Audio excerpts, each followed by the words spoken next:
We are tWoTcast, episode 369. Yeah. No, he does not. No. Okay. All right, everyone shut the f*** up. Let's ready to record.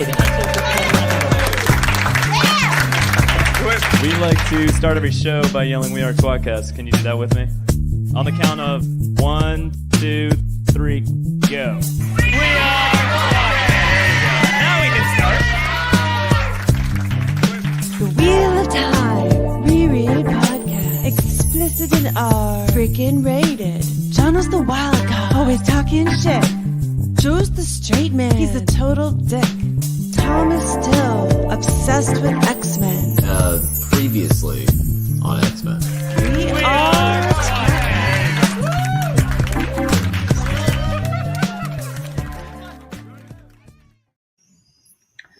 Reviewing, watching, listening. tWoTcast, the Wheel of Time, read podcast. Now, watching twat, the Wheel of Time show. Yeah. Brought to you by Amazon Prime. I wish that's what they called it. It really would be so much better. I'm Jono. Joe. Squat Wheel of Time show on Amazon. Hi, Jono. Hi. Tommy Bear is often Nope, I'm just saying. I ran downstairs to grab my drink. Randolph. And I got back in my seat like a millisecond before the song turned off. Ran downstairs. The worst name. Ran downstairs is Rand's cousin. Same first name, no relation to the last name somehow. Lots of first names travel between close families. Sounds that weird. Yeah. Maybe they're named after the same uncle. Thomas Joseph O'Hara. Who knows who you pick up? Yeah, I mean, it could be Joseph Daniel or Thomas Joseph. We don't know. Good luck. Yeah. So, full names. Yeah. What are we talking about here today? I was actually thinking about how curious it was that your social security number and mine were so similar to each other. What was yours? Mine was 255. Yeah. Go on. KL5. 69. 6969. Yeah, 6969. Hi, boys. Hey. Hi. How's it going? TWoT Wheel of Time show. So this week I just have pictures for us to look at. We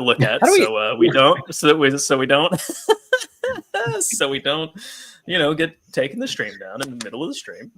How do we not get shut down by Nintendo or the people that own GoldenEye every week? You know what? I don't know. Too short. Kind of what made me think it was okay.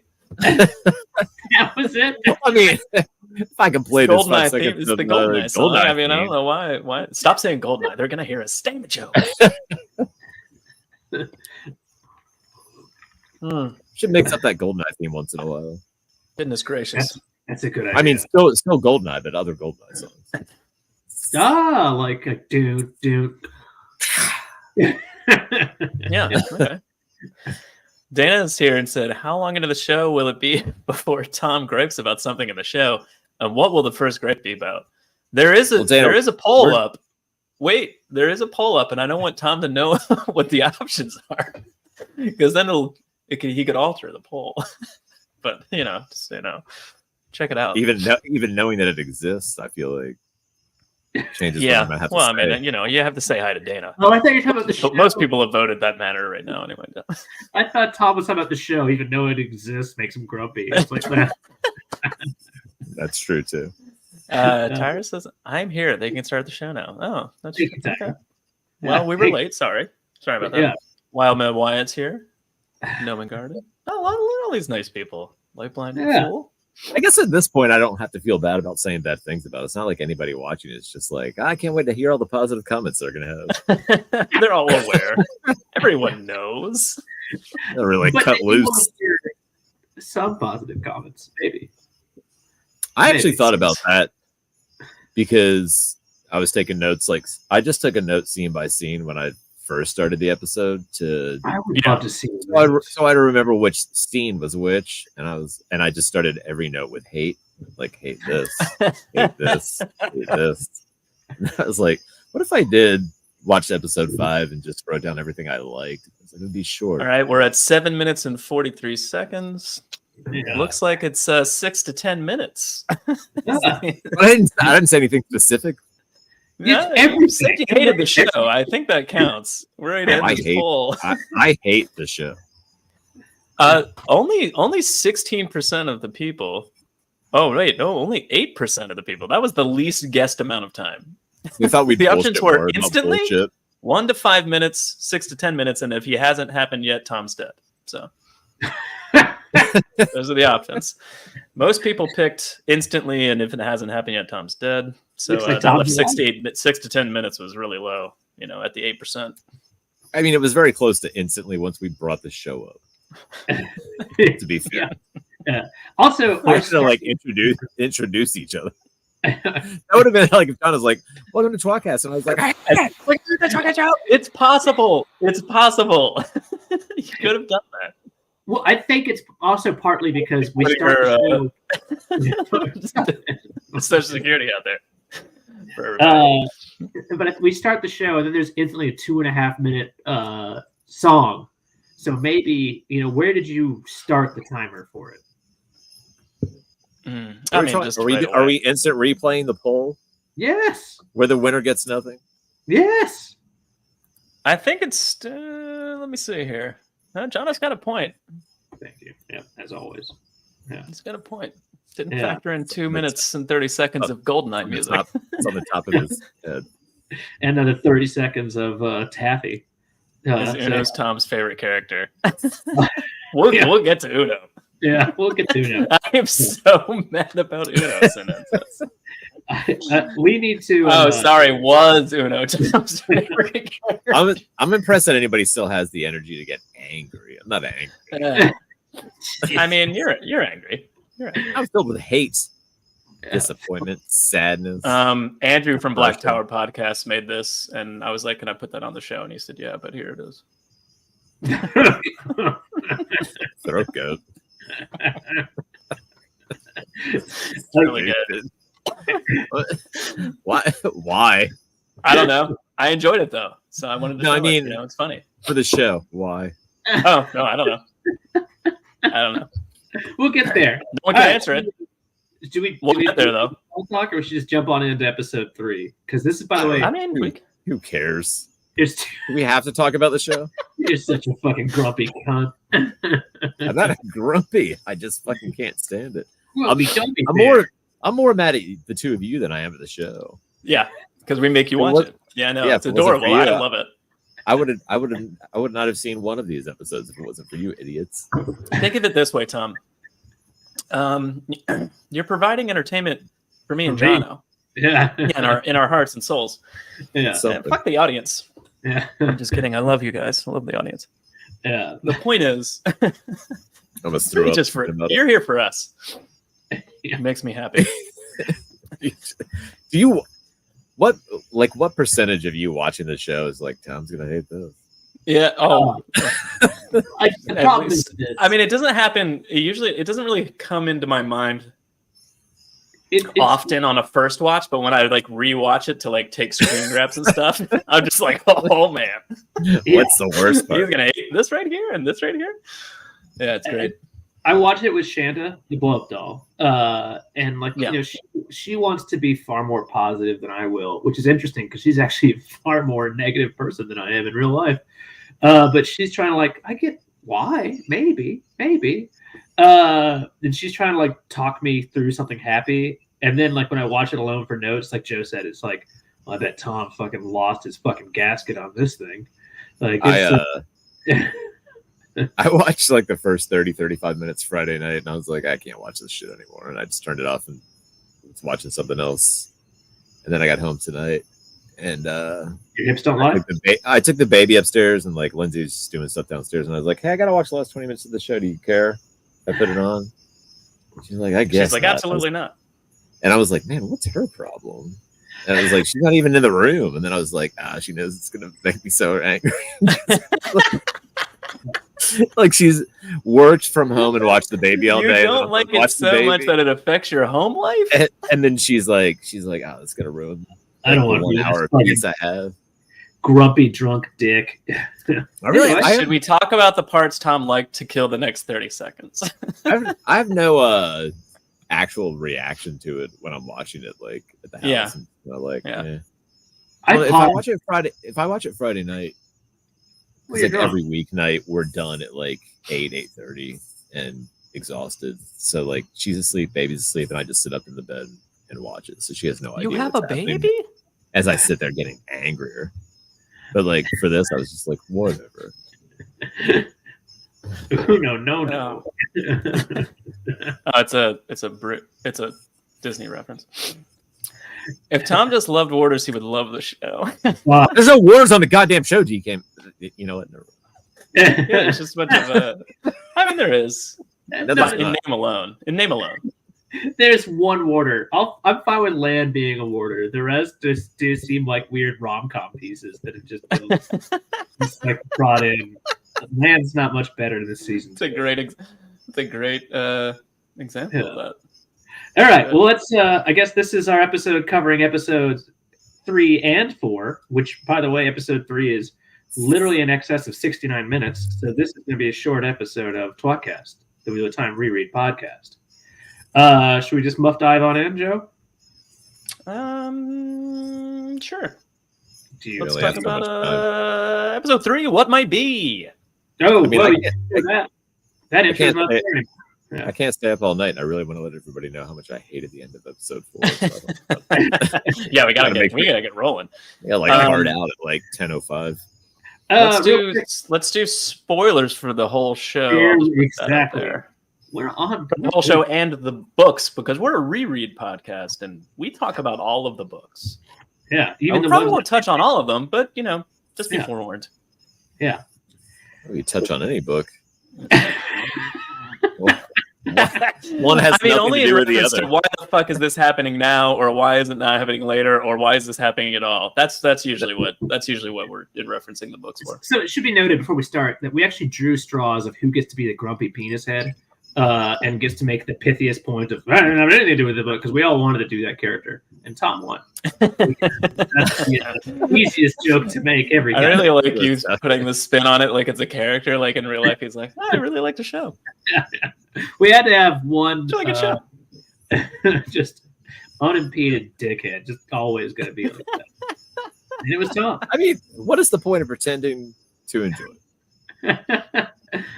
Now you sound like my wife during sex. All right. So it starts off. And the next day. The next day. Talking to her friends, discussing it with her parents, lunch with her grandmother. It starts off now with Nynaeve going into the arches. I did mostly like the test. Oh, interesting. Yeah. This is the closest thing to a good episode for sure. So episode 3. Yeah. It's plenty of things are annoying, but nothing truly hateful about her doing this. I hate the fucking arches. I hate the way they look. In my head, like I kind of don't. I don't like. Well, I don't honestly give a shit if they don't get it to match my head. I guess, but they're broken. Like the arches are not like the ones on the left and the right. They're not fully finished. If you look, they don't reach the top. Unlike Marv, they don't finish. Like they reach to the top. You mean the ones that are broken? Yeah, they're broken. Why the fuck are they broken? They're Turing Grail. Why are they broken? And if they're broken, why are they still using them? Because you would imagine. You could sell that to Moraine for a lot of money. No, she just wants that letter. Yeah. She just wants a letter. Yeah. She wants such a grumpy old man about the show, but we love giving him shit about it. Lovingly. She has to put lovingly because Dana can't be mean ever. I'm only grumpy old man about the show because I can't literally lean into the fucking anger and hate. Then you would be like, also just wrote kind of climate the clock tower. Let's talk about what Wild Man Wyatt's got because that's the same note I've got, which is like she takes off her dress to have a smaller dress below it. Like it's like the dumbest tease ever. It was really just clothes. I guess we should have asked for smaller clothes. It's her brassiere. Yeah. I guess it's her shift, but that shift looks more like what anyone would wear outside of the tower. So that was a disappointment. Actually, well, I really? mean, No. if you really want to quibble, I guess the question would be, I don't give a fuck, but either all the way or not at all. Like, what's the point of the middle ground? Just have her go in the dress. You can only go in your bra and panties. Maybe you're stripping down a part of your identity, like what you're holding onto in your head. Picture of yourself in your head. If you don't have the uniform of the novice on, at you you. do it. That's the least. Joe may have a valid point for any other character, but no way did she ever view herself as a novice. Well, no, but she might not have. However, that's just what they do by rote because of that reason. Still. Anyway, my last note is, like, as far as the hatred level, I feel more like Tom. I still am just extremely frustrated that there's only 3. Jesus Christ. I mean, really good joke. Jesus. It's like good and bad. I can't tell if I'm angry about that. I can't tell if I'm like, I thoroughly enjoy it or. Oh, by the way, for those. Think on that one for a little bit, Noman Garden. Noman Garden wrote, say it again because it's a podcast too, Joe. Well, you can read it, Jono. Nynaeve doesn't wear shifts. She wears caps locks. God damn. Still listen to the podcast? Whenever you get your books, that's not right. Personal email. You do. All right, I'll send you mine. Anyway, I'm still annoyed that there's only 3 fucking Aes Sedai in this room, though. Right? That's all the way through. Like that to me is like not what the testing should be, but that's okay. Yeah, I can't.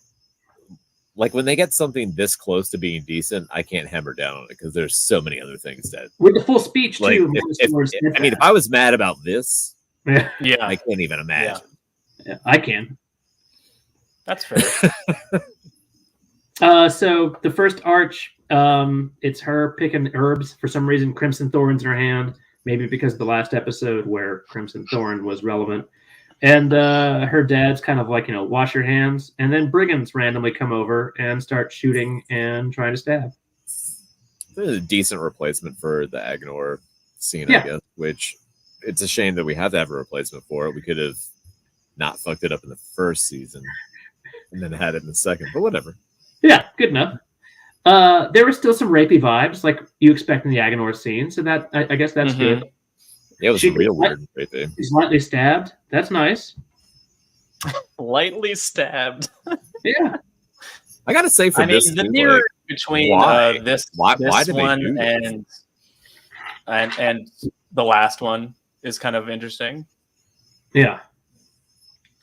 Jono demanded that I get every shot of Nynaeve with blood. No, it wasn't these two. It was some other blood stuff.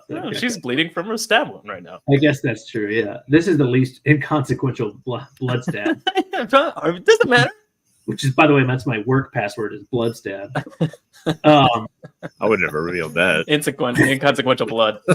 Yeah, you don't know my username. Tom, you don't know which letter is capitalized. And which letter is replaced by said yes, it's stripping away identities. Yeah. At what point do we just strip away our identities and just let Daniel? You guys are saying that, but you're speculating. Speculum. I am speculating. You're speculating in order to make it not dumb. I think yourself. Robert Jordan would be known for saying that.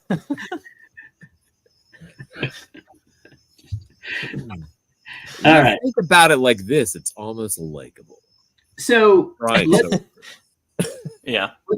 Like as far as this, like this is obviously the least important of the 3 tests, right? This is scary shit that happened in your past. Yeah.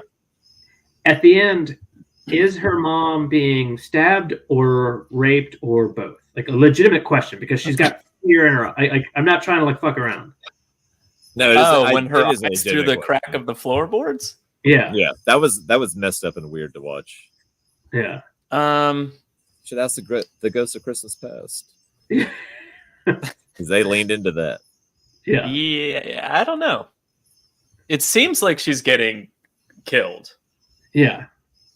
So because there's just a lot of she sounds in the background, but that could be her father fighting. You know what I mean? So like, I don't know. Yeah, because you hear all the stab noises, but at the same time, we could have got real dark. We could get real dark with this, and I feel like we should make that. So. Well, I mean, like, you know, it's the key here is that like she went through this as a child, so like, you know, that's. Yeah. I'm interested to know how fucked up Nynaeve is in her head. You know, it might inform how she is later. Actually, should I be dying and like stabbed to death? Don't make eye contact with anybody. That's gonna look at something else. Yeah, anything else. Bother you, especially effort eye contact. It's not like, oh, you're over there and my head is this way and I can't still stabbed either way. Hey, you know what? I'm glad I didn't make that. I didn't have to make that. Man. So Tom, to your point, her like the idea should have been if she just like crossed her eyes and looked at nothing, that would have been better for Nynaeve. Just turn your head. No, man. Yeah. All right. I don't know. That's a tough one. I mean, it is one of the Dark One's 3-pronged plan, though. Also, are we supposed to take that as that's what actually happened to her parents? That's how I took that. She's not actually married to land with babies, though. We don't know that yet. Yeah, we don't. Nobody in the Two Rivers. That's what it might be, Tom. I still don't understand why the graphic for the Dark One's plan of rape is no rape. Hey, I can only make that so graphic. He's not rape busters. He's pro rape. Bust him makes it feel good. I can only make it so graphic, Tom. Bust him makes it all feel good, Jono. What would you have done if like my recommendations for the podcast name were tWoTcast and Rape Busters? Like those would have been the original. We probably would have picked Rape Busters. I mean, we picked the worst possible option. Yeah, I probably would have picked Rape Busters. At least that has like a positive connotation to it. 12 years ago, 12 years ago is just like, what about tWoTcast? Capture no one's an gonna hour listen this anyway. You know? Here we are. We're saddled with it. Rape Buster. All right. So the second arch. Whoa. Let's stick with the Rape Busters for a second. You got the circle with the line. Our show is now called, let's say it's originally called Rape Busters. What does Slimer look like and what is he? Oh, oh, come on. He's just a big lava cum. Yeah. Just running at you. Answer that question for it. Yeah. Every time someone gets slimed, it's just buckets of cum. How do they make the cartoon after that? Oh, they call it the real Rape Busters, and everything's very cartoony. He's like the most popular stuffed animal from the real Rape Buster. Wait, if they're the real Rape Busters, what were the first guys?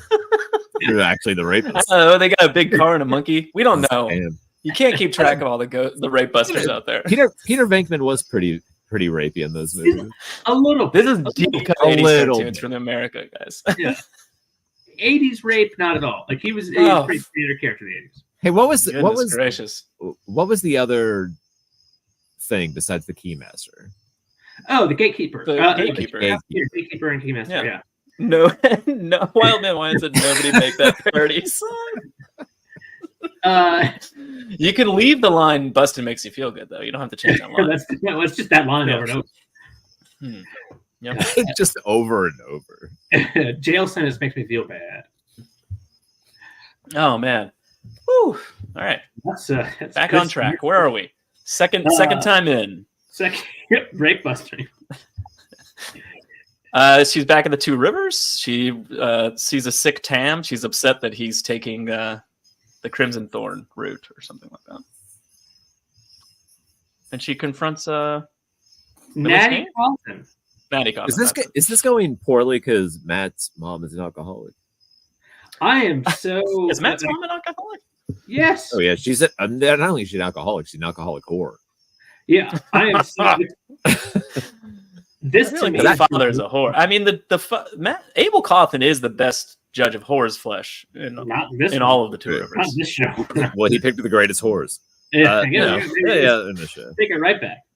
I did not like this. Like of all the things to like change, I thought that the original "what the fuck" happens in her actual second archway is traumatic as fuck. Right? I think need to make any changes. There's just not enough Conger.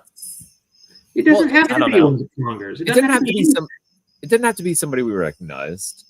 And it was supposed to be like a bit of malevolence behind it instead of. Yeah, that's true. So the malevolence wasn't there, but by making it Natty Cawthon, and she's somehow cleaned up her act, and she's taking care of the village, and she's doing the best she can, and she sucks at it, whatever. But that's not the point. The point is she can come from a place of like, "Fuck you, you left us," because Nynaeve still cares about Matt, and I think that's the only reason that works. Like, is she cares about Matt, and that's has any side character taken more stray bullets than Matt's mom?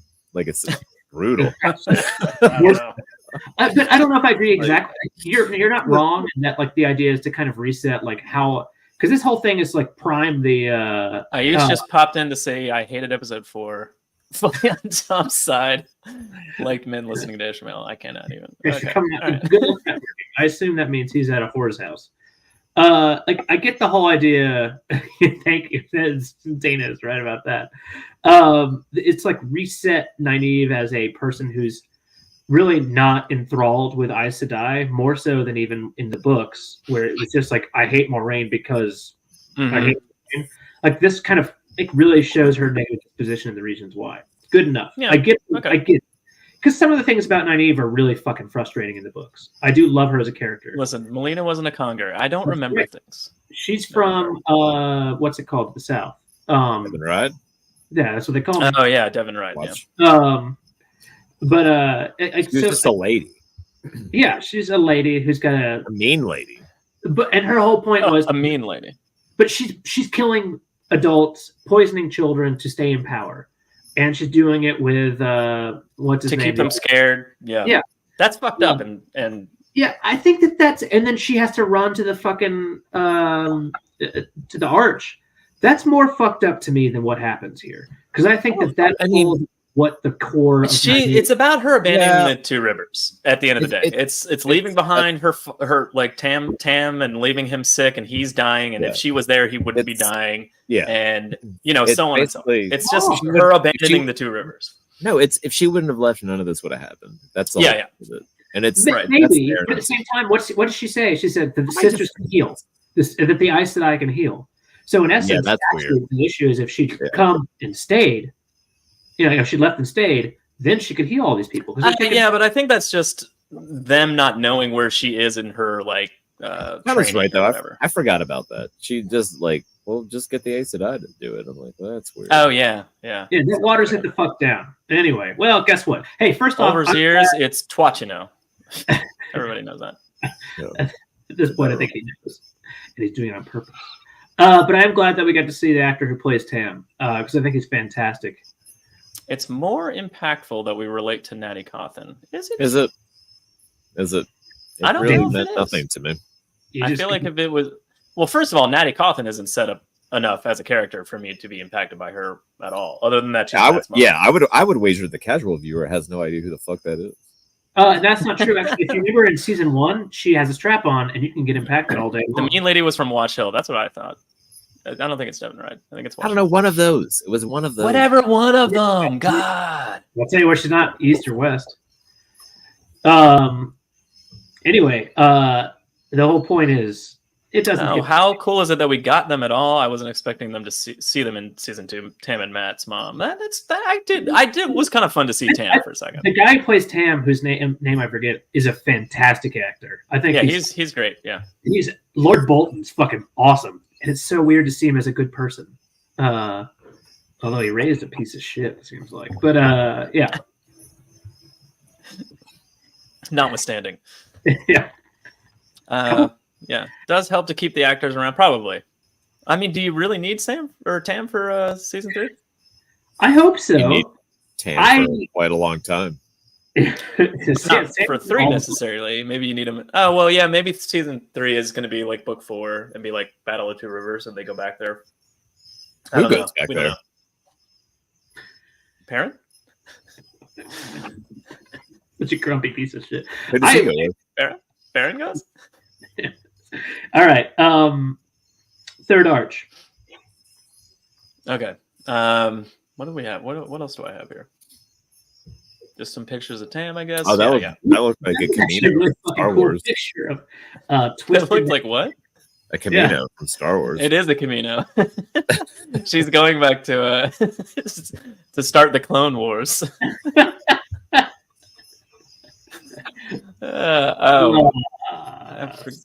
This is the third arch thing, but it's not real, you know. So it's not the real third arch.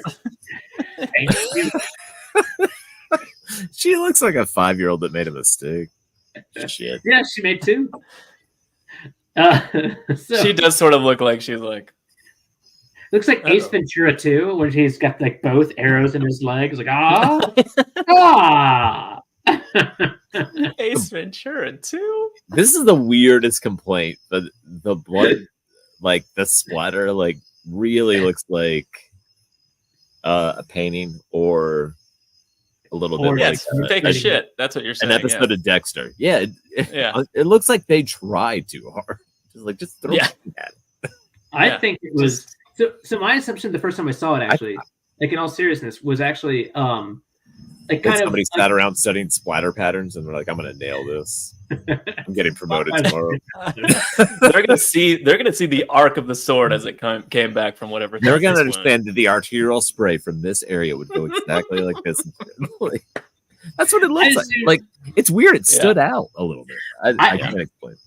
It's just her period leaking from the outside. So from each ovary, kind of like instead of going down the fallopian tube, just straight out. Yep. Good. Joe, you're blown away. Second John was like, "Hey, make sure you get the screenshots of the blood on." Oh no, but I don't know what he's gonna say. Oh, I did. That was the It only. Could be anything, Tom. Just make sure you got the blood shots. Is all I said. Yeah. Yeah. Sounds about So again, like watching this, I don't know if it hit right or not for me. Because obviously the whole point is this isn't really what happened, right? Which is a weird, very meta kind of thing. Because she then leaves, doesn't want to be an Aes Sedai, and then fucks off and finds Lan. When I was watching it the first time, I was shouting this was dumb as dick. And penises are very stupid. Agreed, yeah. I fucking hated what happened. And then the hook after a little bit was, oh, she never came out. I hated that more than I hated it in the world. I still hated the hook. I was okay with most of it, and then I guess maybe it was in the next episode. I don't remember when she said it. She's like, I was in there for years, and she said she was in there. Yeah, I'm out. Well, I mean, so annoying. Do you think she's literally living those years, or do you think it kind of like jumps forward through time? Like, perhaps she didn't get to experience childbirth, for instance. She's got this abuse. No, I mean, seriously, do you think she like skipped forward to time? Like it's just been like, oh, suddenly my child is 2, like kind of thing. Like I doubt she was in there for years, literally. There's a lot of speculation if it's like a vision or if you're taking over somebody's body while you're there for a minute. You know what I mean? Like an alternate dimension. Like nobody really knows how the rings work, and it's crazy. And then she's like, I was in there for years, and I was like, all right, well, I hope it's a vision. She lived it like full of ice in Mexico. She lived it like it was real. Was there an alternate version of her dragging down her front with a bloody Hidori in her hand? Yeah. Well, I mean, yeah, I got that. I think it could have been a little more handprinty and a little less like drenched in blood. But yeah. Again, a little less Dexter hitting a mannequin head and then what? Yeah. I wonder if the person that did that worked on the show Dexter. I'm going to look it up. Thank you, Lady of the Balkans. Apparently, Lady of the Balkans is my. Yeah. It's probably 6 8. Wait, the answer to the question is for Joe. Oh yeah. So in terms of how long she was in there, in terms of the age of her child, I don't know. I'd call it more like 5 or 6, but. Yeah, but how long is your dungeon? Yeah, but again, like, does time work the same way, or like, you know what I mean? Like, is she experiencing every minute of every year, or is it kind of like blurring forward a little bit? They really don't. They don't put a lot of thought into that. Like if you it's our baby and it's her first Christmas, and then suddenly you're celebrating her 3rd birthday party, and you don't really like. It's just kind of like, oh, and Matt's here, and like kind of I don't know, like a dream. Like it's not really less. I'm not saying she didn't live like months at a time, maybe, but like the whole time.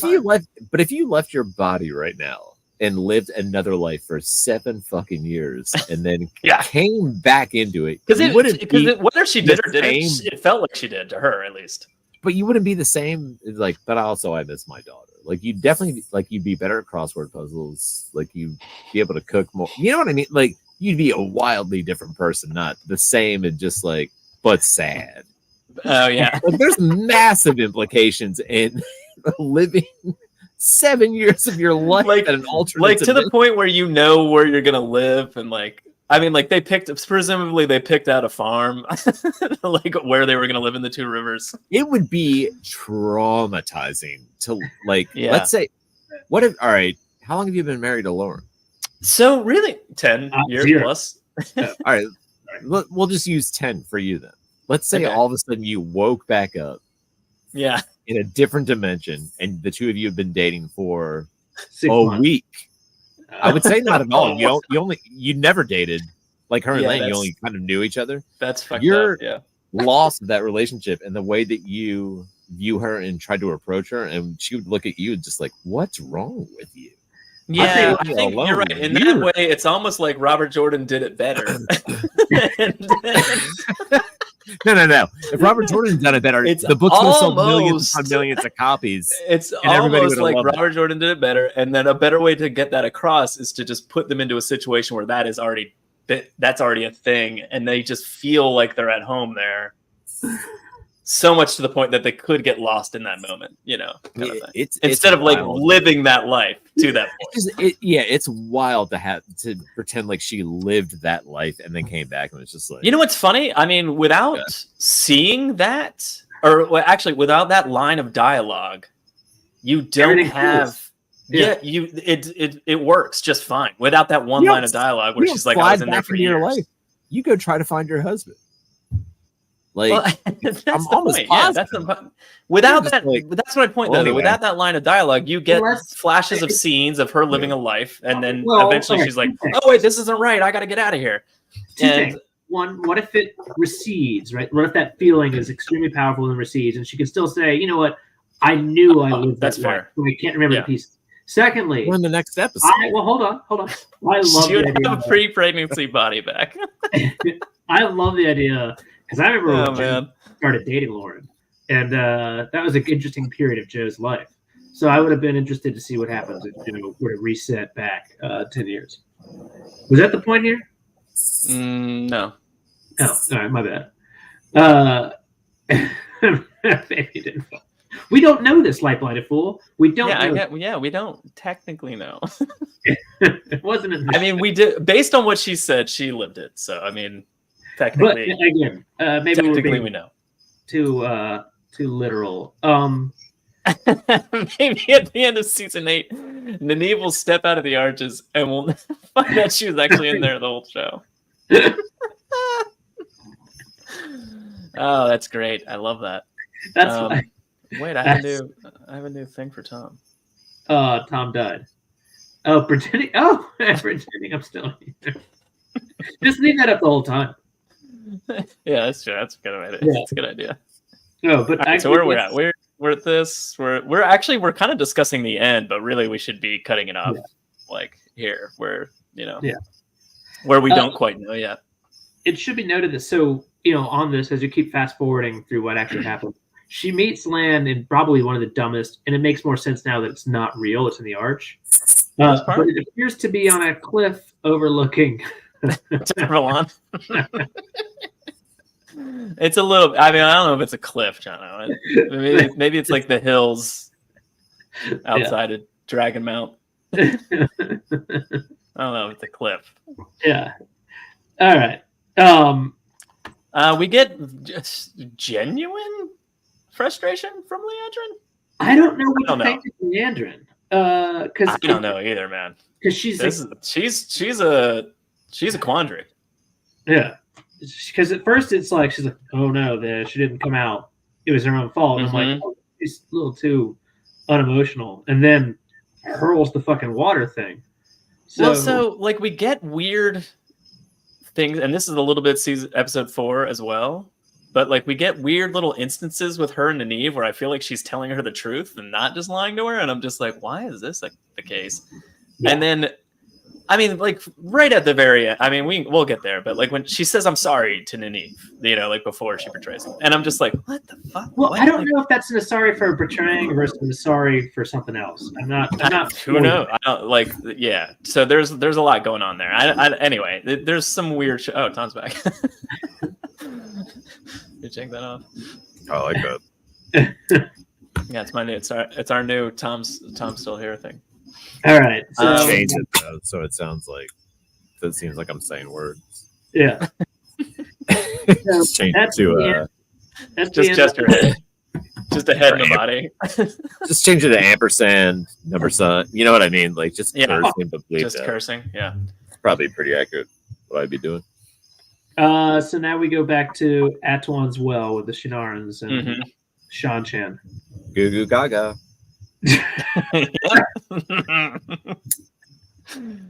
Oh, I mean, it's pretty cool. It's cool imagery. It doesn't work for me 100%, but in a vacuum, it's pretty fucking cool imagery. I liked her as the voice, mouth, the voice. Yeah. Yeah, I like her as a mouth. Now this chick, what a bitch. I mean, why'd she gotta pick out Uno like that? It's not like he wasn't obviously about to start a rebellion and clearly angry at being accosted by them. Yeah, just lay off the guy already. He's just about to fight you. The scale of it felt so small to me. Yeah, it doesn't. Well, it seems this show. Here's the weird part. Why is it Suroth? Like, if it was just troops and like some commander guy, and he was like, "Swear fealty, fuck off," and they had some sort of like, let's stab him on a spike thing. Even all of that stuff, I could be like, okay, well then that means this is probably happening in multiple other villages, and this is just like one instance of that. But with Suroth there, it feels like this is the whole parade, and it's just like 20 dudes, like kind of thing. And you're just like, this is weird. It was also weird. Or did they just show the one with Suroth? I don't know. Doesn't feel. Yeah. It feels. It lacks the scale. Agreed. Of a full invasion. It lacks the scale, but I don't mind that it doesn't change the entire ending of the book and the future books. Oh, wait a minute. I know what you're talking about. I like, Five will ride forth, like that scene. I don't really enjoy that much. It's Five will rides west, Tom. Who cares about that shit? Nobody likes the end of book 2. The end of book 2 is probably the most fucking, as I said recently. I just finished it. Is that all it is? She's trying to get Nynaeve to trust her, and she has to pretend she can't lie. Is that all? Maybe. I don't know. There just feels like there's grains of truth to it in certain places. Like, why is she saying these things to like? She's definitely giving away like a lot of information, as we'll get to. But anyway, back to the fucking Uno here. Yeah. The Seanchan. Well, like Zero, I guess. He's dead. But like he's dead. Oh shit. Yeah, Uno sucked the biggest dick in the entire show. He really did. Are we sure that's bigger than Oil's dick? I mean, it busted out right out the back of his head. That's bad technique. That's just bad technique. Yeah, you're supposed to throat it.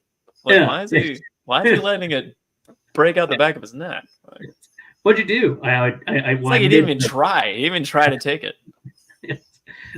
Also, that's pretty shit. Do you think there's a really good whores out there that would just like whoop? So his absence wipes out so many storylines, or he's reported. Yeah, what the fuck? Here's the thing. I have one very, very important note I want to bring up here.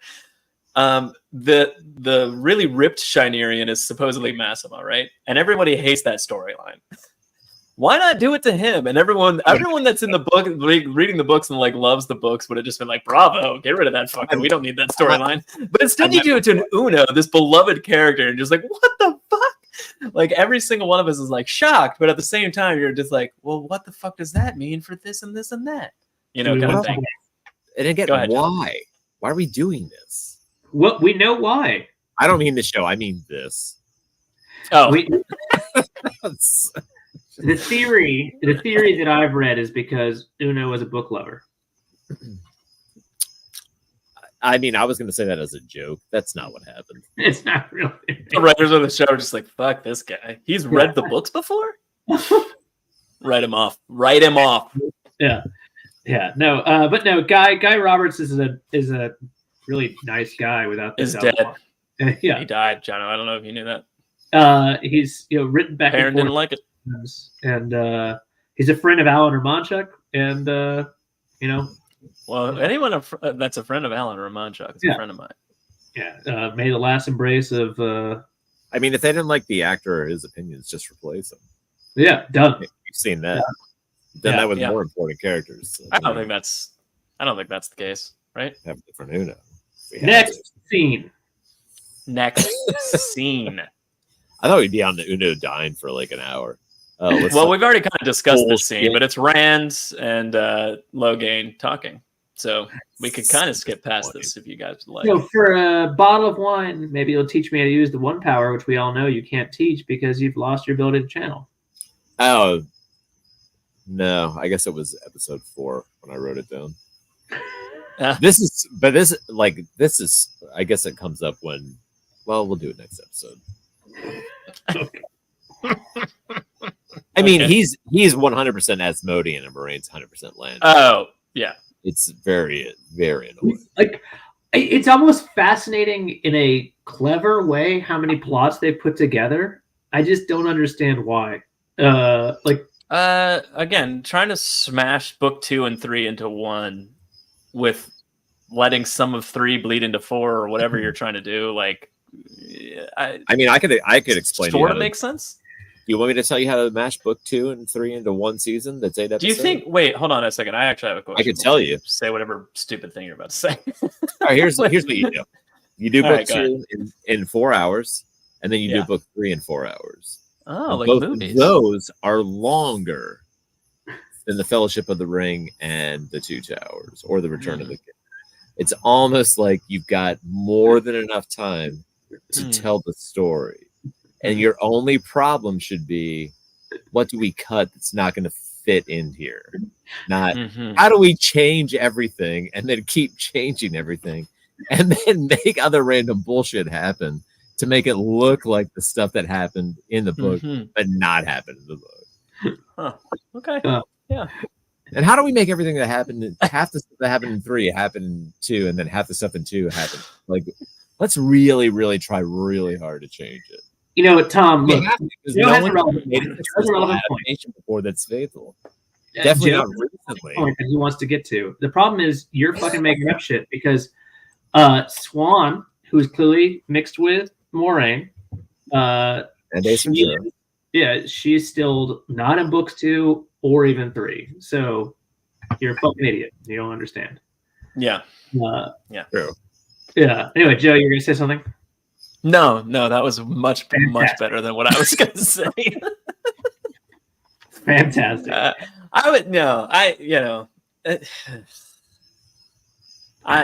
It's not about defending it because I don't want to, so that's the problem. But it's about like trying to understand the logic. And I think the only thing I would say in defense or trying to understand the logic is that network notes and bullshit fucked up season 1, and they're trying everything in their power to get it back on track. Do we know that? So they're just smashing shit together, so it sort of makes sense by the time you get to season 3. Do we know that? I mean, I think if we're going to see that, it was COVID. It was like then.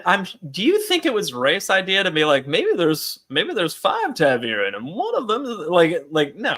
He's probably like, how do I tell this story to a mass audience? That doesn't bother me. I'm not blaming anyone. It doesn't bother me. No. The keeping random mystery for as long as they did, whether you cut or not, fucked up season 1 for all the book plots. And now you're just trying to like get back to where that would make sense in this show. Too much fingernail pushing. I completely agree with it. I guess, man. I agree with Also, like a combination of Valdo and like someone trying to do the ridiculous curse. They're charmed. I think she was just doing it too much, and it was just like, and I'm like, just a little flick of your fingers, and they would have been like, oh shit, she just moved like a lot, like I don't know. Sorry, if you're trying to force everything back into place, why are you putting Logan in a mental assignment in Carheener with Rand? Like that doesn't make any sense. None of that makes sense. I can't.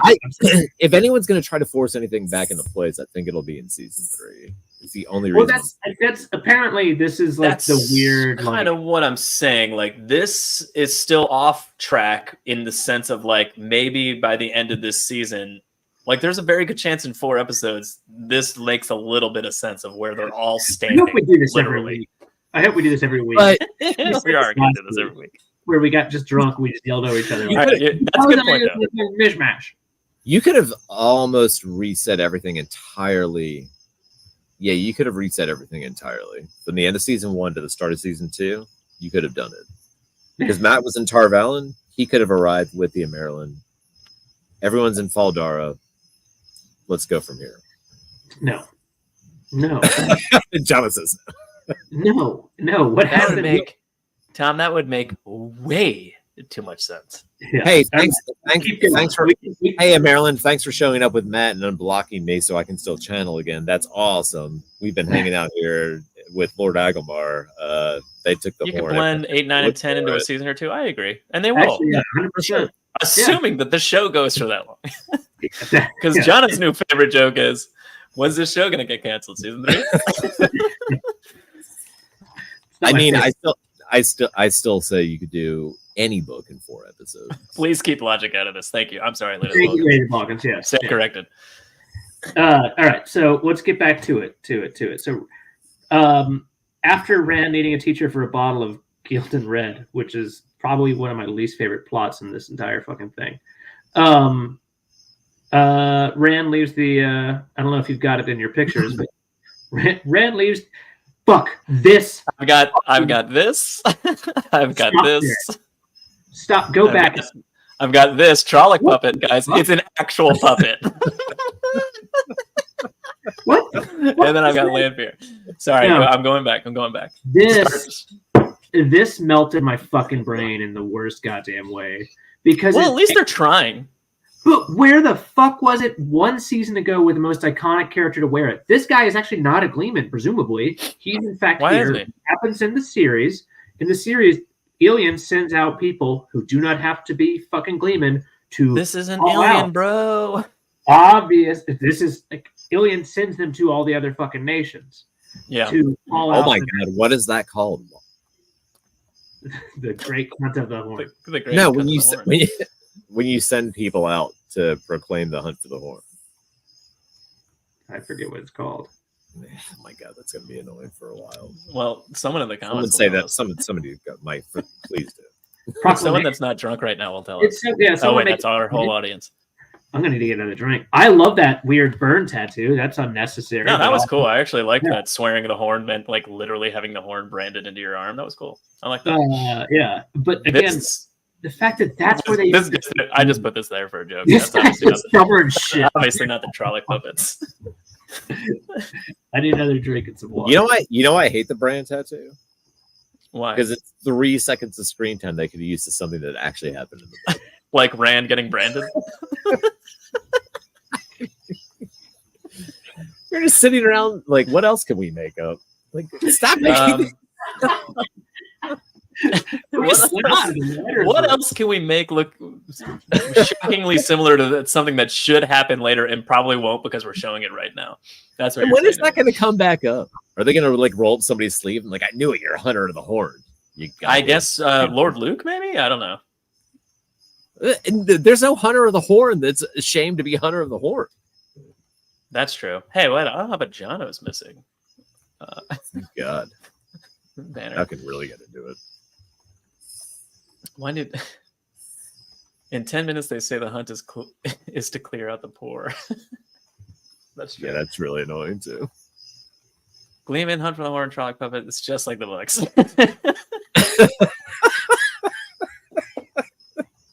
Put that on a scroll. Do you think the writers' room was just like Trolloc puppet? We nailed it, didn't we? Like, wait, do you everyone think keeps when talking about these Trolloc puppets? Episode and they're like, we nailed it, or do you think like every time they're just like, man, everyone's gonna be so mad?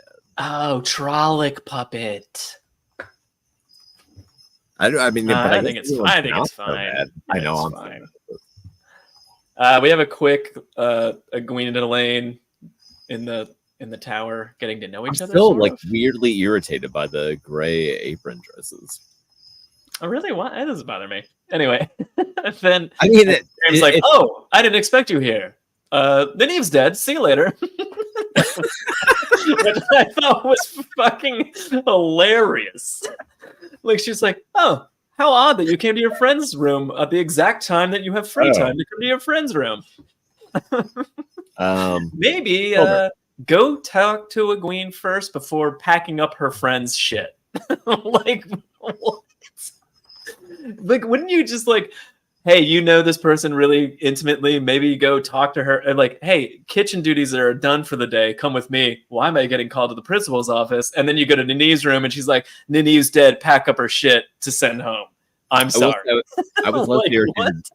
I was less irritated by that than many things because I think that's part of what I watched in the morning, like at 5 a.m. Okay. Sitting on the couch having coffee. I just thought it was fun. I mean, like, again, not that was bad the way it was done. It was just one of those things where it's like, why? if you did it this way, it would have made this much more sense. I'm always angriest about the stuff I watch on Friday night with the beer, and I've worked all week. And then Egwene yells at Elaine and tells her to get the fuck out. Sorry, I was trying to finish that sentence. What were you saying? The stuff that I watch on Friday night is always what makes me angriest. Yeah, fair enough. And then like tonight I was watching, I was like, whatever. Until the last scene, and then I was like, I hate it. This is a comment on the hunt for the horn is meant to clear out the poor. Yeah, I think Ron DeSantis declares the hunt for the horn. Sends all the hunters to New York City. Oh man. Sorry she's not here, she's dead, DK. But yeah, no, that was yeah. This scene's good. But remember to study. She did sort of say that. Ah. Fuck. Okay. Where were we? So they're launching the hunt for the horn from Carheen, which is they're one of several. No, that's just like happening there. Also, I don't think I think it's still like theoretically happening from Ilion. Just the way. You think it's a citywide conspiracy to get rid of the homeless? Yeah. And what's the prize for the horn? Riches. Riches beyond your wildest imaginations. It's 3 wishes from a genie in a lamp. Winners of it get to actually stay at the Plaza Hotel. The ding dang horn.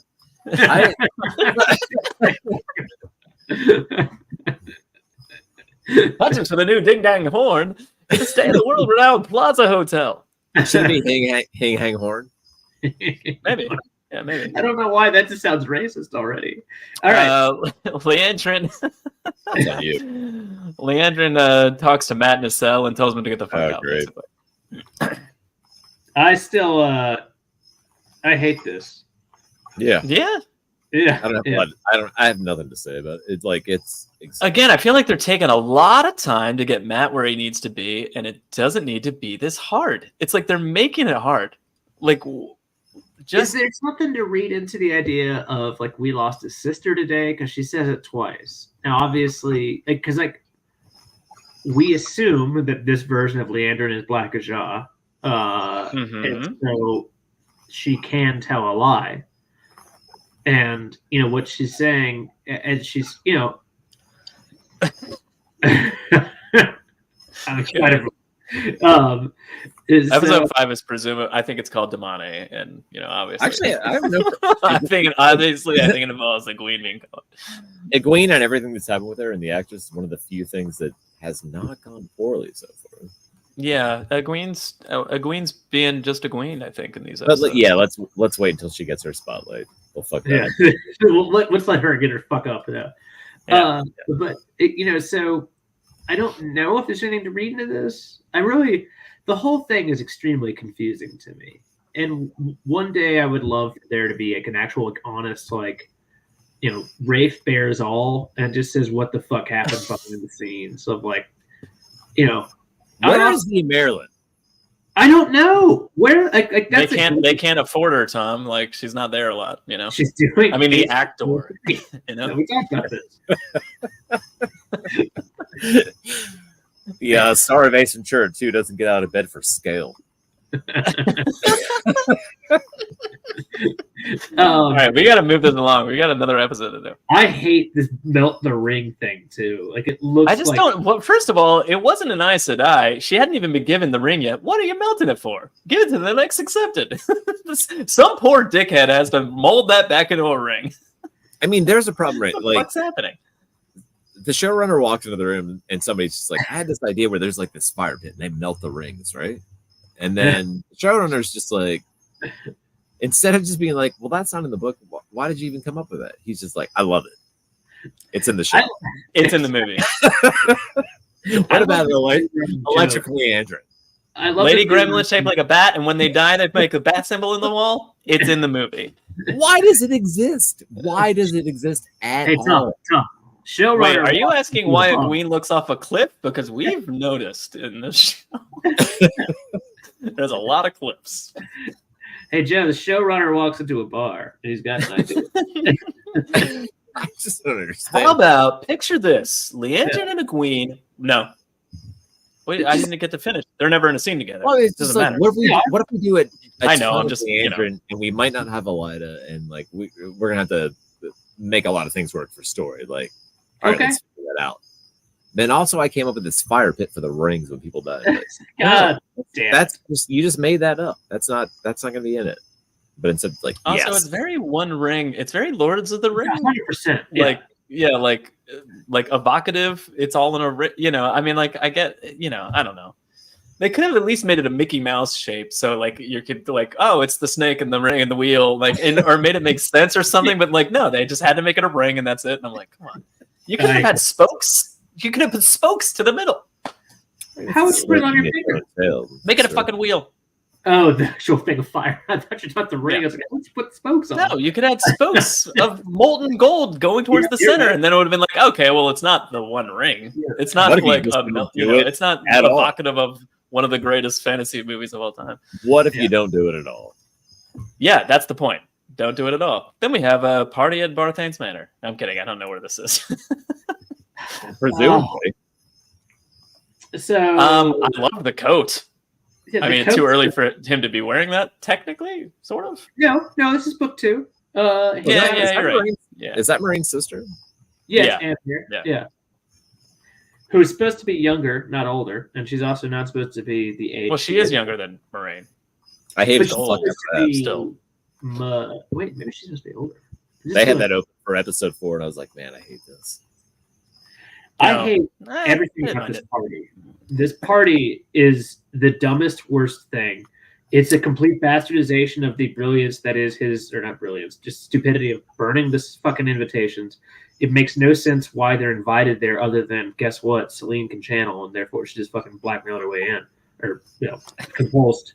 It makes no sense why Rand has to put on a jacket just to grab this bottle of fucking wine as opposed to getting a bottle of wine. It's everything about it. The bottle of Wild Man Wyatt Smith. That's referencing a queen. She does this like thrust of her shoulders and fire.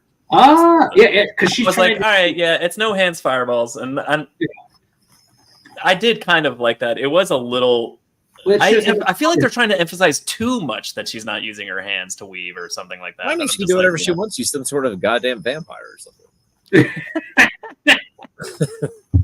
You read the books closely. Anyway, I hate the shit out of this. Why does this bother you so much? Did I not? Fine. You may go again? No. I will say I didn't pay attention to the dialogue almost at all, and it didn't bother me. I just felt the scope again felt small. Yeah, the scope felt small. But the whole context of this dickhead from the Foregate, not what happened, and this innkeeper from the Foregate in a shithole inn that really looks like a piece of like kindling. Good news on that. Is Rand not even questioning for like a millisecond where she's getting the clothing and the invitation to go to this party? Why the fuck is like not even like a little? Yeah. I mean, he's not going like, how the fuck is she pulling this off? I would assume if you're an innkeeper, like probably rich. It's got a nice coat. Go to Did a you party. see- She does have pretty nice clothing even in the foregate. Did you see the inn? The inn literally looks like Yeah, a it's bunch like a of shack. It's a fucking shack. I don't know, Go man. back to your shanties. It is actually. I didn't watch this super closely. I saw him burn an invitation, and I was like, "Oh, this seems at least God. fine." That's what you're okay with? God damn it, Tom. I wasn't okay with any of it. It sucks. All right, but we moving along. Yeah, We got all right. Logan and Rand. Logan pours out a lot of wine for no reason after he made Rand jump through hoops to get it. Joe, he's crazy. Yeah, and then he just throws the bottle. What's the deal with that? Hey, if I was trapped in an insane asylum and somebody snuck me in an entire bottle of wine, there's no fucking chance I'm pouring even a drop of that on the ground. Well, you're I not. would just break out. I would just break out of the insane asylum, like Terminator. That's 2. true. I'll be honest. So I think that Logan's Like Terminator 2. The actor is It's like, hey, if you want me to teach you how to use the one power, You push up your bed, you're doing push-ups. not or get pull-ups. me a bottle of wine. Get me the fuck out of here. I think that Logan makes it fucking weird enough, crazy enough. And I do love the one piece of dialogue I fucking love is that only the dragon can be the dark one. Yeah. Only no, you're not the Dragon Reborn. And then, because he's like, only the dragon, and blah, blah, blah. And he's like, you're not the Dragon Reborn. And he's like, No, but that's what the you thing. said to me, boy? I think that that's the one thing, though, that really sticks that I think that everyone should know, right? Like that, regardless of your thoughts on the Dragon Reborn, he may go crazy, etc. But the whole point is he's the one. Like that's the point of all this prophecy. That's the point of all this shit. What's the etc. after he might go crazy? Kill everyone, murder his family. Might go crazy break the law. Yeah. Yeah. Whoops. Rand needs that bottle of wine. Ask no questions. Oh, man. All right. Am I the only one that hates they made her an innkeeper? No, not at all. I mean, of course you're not. But also, whatever. Everything we can dive all into. the things to be mad about, that seems like so small. No. It doesn't seem so small. I'm mad about that too. Of all the things to yell about. Oh, yeah. Like, if we want to get to seems it, small. we'll get to it because it's fucking ridiculous. She's got a fake identity like it's goddamn Mission Impossible. Like, what if I'm an innkeeper when he shows up? What if you're nothing? What if you're nothing? You're nothing. So fucking Just fucking dumb. Celine in a skin-tight black suit dangling from a ceiling. Somebody in that goddamn writer's room was just like, well, he's not going to buy this unless she has some sort of secret identity and like a job. What's her job? Like, it's She needs a so backstory. fucking dumb. It's She so needs a dumb. backstory, Tom. She It doesn't makes need sense. All right. Jesus. Hey, I'm a super hot lady and you're on the run. Do you want to bang? Like, I don't know. I Where hate do you We get it. You're on the run. I'm super hot lady. You want to bang? Enough Where said. do you work, though? Where do you work? Where do you work, though?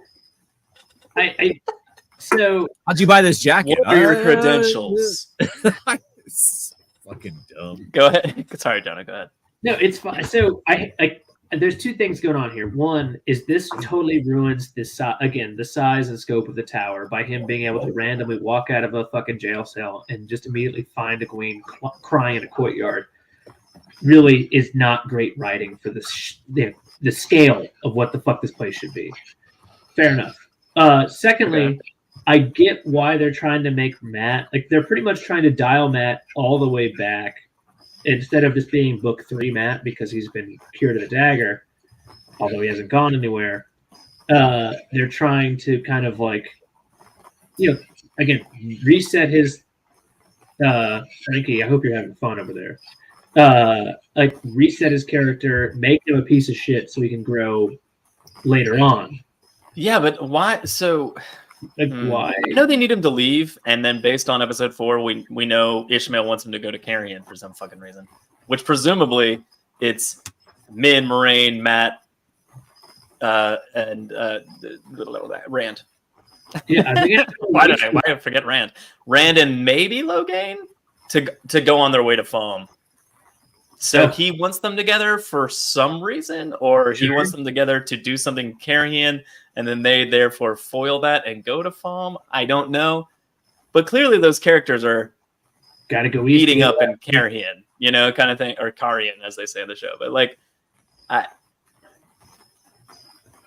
but why not just have a scene with him like mildly redeeming himself in Egwene's eyes by going in and saying like, I'm here, blah, blah, blah, you know, kind of thing. And like, and yeah, that doesn't work because you need him to leave 5 seconds later. But she could say, get out, Matt, now! Like, fuck you. You could have like redeemed his part of the character in terms of like leaving them behind for 1 millisecond before sending him away.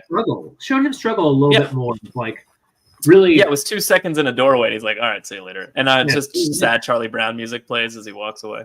Yeah. But anyway, he didn't. So. Yeah, he did. Yeah. So he and Min are going to sneak out. Yeah, they got to go sneak out. Yeah, she's just like, well, the door's open, so I'm going to go. And then she does. And he's like, fuck, all right. I guess I'm leaving. What else? Oh, so this is Perrin. This is a really dark scene, but Perrin talking to Ishmael. Yeah. I really do like to say that wrong. My bad. I mean, that's how I always pronounce it mentally, right? Ishmael. Yeah. So it doesn't bother me in the least. I really enjoy Ishmael. He's not the character I expected. It's not the character I you know, like that. Yeah. No, I like. He's not the character I expect either, but I really do enjoy it. It's fun. He's still, to Taffy's point, privately. He's not scary enough yet, so I'm not getting the scare. I'm not scared of him, but I do get this, like, I sort of like how he keeps saying like betrayer of hope, father of lies, and you know, like that he keeps like dropping those, and like I don't know, there's parts of it that I'm like, oh, I like the way he's doing this, and like, and the way he says like, the more wolf you are, the more you're mine, and that's just like the fuck with Perrin's brain, because he's just like, oh no, I can't become a wolf, and that means I'm Ishmael's, you know, kind of thing. And I'm just like, this is great. So there's a lot of me that really enjoys what he's doing with the character, and then there's other parts of me that I'm just like, come on, dude, just do the whole thing. Like, what are we doing? Yeah. So anyway, show that picture of Elias to see if anyone else laughs. Okay. Where the fuck is it? Is it just Brendan Fraser? Oh no, no, no, Tom. Here it is.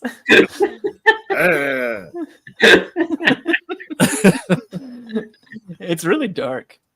It's covered in blood. There is blood dripping off his chin, which suggests that he ripped out a Seanchan's neck with his throat, with his mouth, and I really love that. Reverse throat rip? Is he? Yeah, reverse throat rip. Yeah, but Gruber has nothing on that. But yeah, so I do. It's an interesting thing though that Elias let them walk straight into the trap. Technically, is what they're saying. They're implying that. Well, Perrin implied that. I think the idea is that Elias is like, "You're not in chains, are you?" As in, like, I know what I'm doing. Fuck you, kid. And was like, you know, like, there's no way I can help here, but I can help later, you know, kind of thing. I think Perrin's just an idiot kid, so to speak, in that scenario. But yeah, I get what you're saying. Yeah, that's kind this isn't where he names Hopper, like, right? No, that's next episode. Okay, yeah, next episode. Right. Yeah. So then, kind of finish this out because like the rest. At least Celine wasn't a Gleeman. Then decides to teach Rand herself. That would have fucking melted my brain. DK Moon. That would have fucking. So Perrin is going to have problems with White Cloaks and Falm to take up an episode. Probably. I don't know. They kind of already. Oh yeah, he's definitely going to. Well, he's going to. We already know he's going to free Avienda from a. Some White Cloaks, presumably. So that'll be it. That'll be it for me. So the scene that takes place. Either in Gildon or Iliad. He didn't bite a Seanchan. We know from episode 4. He just likes his meat really rare. He was just. They were just having a meal. Just having a meal right beforehand. So again, the scene with Gaul is now 1,000 miles northwest with Avienda instead. Fair. All right. Good enough. All right. No map talk tonight. We don't have time for that. Matt and Min steal horses. They leave. We're moving on. Oh, Leandrin's there, and she's like, "Hey, before you take that flatbread, make sure you go where I want you to go." Yeah, loving that. It's not really nice to call her flatbread. And then Lanfear waits for Rand and then threatens him, which I actually lost kind of it. liked. I I lost actually kind of liked. It was like, oh, you're actually this. Can't you be actually real. seem a little like unhinged the way she like attacked him and was like, This- "Fuck you," and I was like, "Oh, all right." It's a little bit of book Lanfear there. I'm sure there are people who are like, no, this can't be real. Or this isn't real because this cannot be real for the simple fact that what Rand has done is to walk away from his coat, go to see Logain, not in his cloak or his coat. No, then he come takes his coat off. He hangs it. Is he Mr. Rogers when he goes to the asylum? He takes Are we his still coat on off. He hangs episode it on the 3? wall. He puts his robe on. He goes in to see Logain. He comes back out, puts his robe on the hook, puts his coat back on, goes home. It's This fucking super better- normal, Jono. This whole thing has to be a goddamn dream. You better move. You better move quick. All right, so then he burns down the end. Yeah, after Oh yeah, let's. This wet dream, He has sex with a coat on so he can be a lord, and then he burns down the end. his wet dreams are a little more Like a lord. Yeah. And then they watch her inn burn down. It was good. I'm a shack. Oh, so we cut to Egwene trying to restart the arches, and then Elaine's like, "You're fucking stupid. You can't do that by yourself. Also, I'll bring us some blankets and we'll sleep here." You're in a lot of Stupid trouble. bitch. Yeah. Yeah. She's like, the best out. I mean, I actually like that scene. That she's like, the best outcome is that an Aes Sedai comes in here and fucking gets really mad at you. But she's like, wrong. that's the best outcome. The best outcome was when Nynaeve came back. Oh yeah, that's right. The best outcome is we fall asleep under our comfy blankets, and then 70 it years just pops out. later. Maybe it's Yeah. just lesbian stuff. And then so we get a quick Nynaeve's happy life happy what? before Trolloc attack. And then guess what it's time for? Everyone. Dead so, yeah. husband channeling inside the arches. Well, hold on. And husband, happy love them. there is some real symbology going, or symbolism, not symbology. Yeah.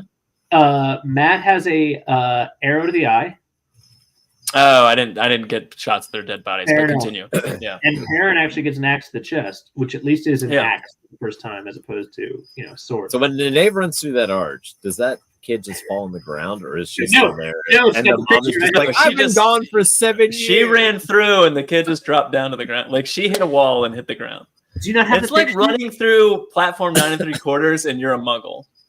Nynaeve just You know? stole 7 years of some other woman's life away. Do you not have the picture, Joe? Yeah, no, I got it. It's right here. It's coming up. Okay, because to me it looks like just a miscarried fetus. Like so. Oh, like it's- god damn, Jono. Jesus. Jesus Christ. I don't know if we needed that. I don't Guys, think I've got like 15 minutes. Let's a fucking- little high. I will admit it's a little high on her stomach, but that's like all I I can think, I mean, if anything, Jono, it looks like she ran smack into a brick wall with a small child. Yeah. You're fucked up, man. Please find me. She ran through. But for her, it's air, and for the kid, it's just a brick wall. The kid is Yeah. a blood splatter on her. And then the real mom is still also there and goes, "What the?" That kid can't make it through. So that's episode 3. Let's move on to 4. So again, we need a Taffy Bennington break. All right. Well, let's talk about Tappy. Good old Tappy Bennington. Let's play Who's That Asshole with the car alarm, and then we'll be right Just back. say break, and play the song. Break, break, break, break, break, break.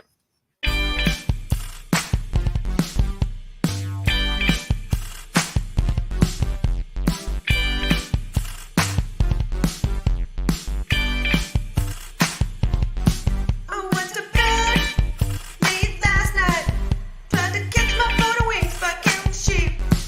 Then some popcorn in the morning, woke me up by going beep beep beep. Who's that asshole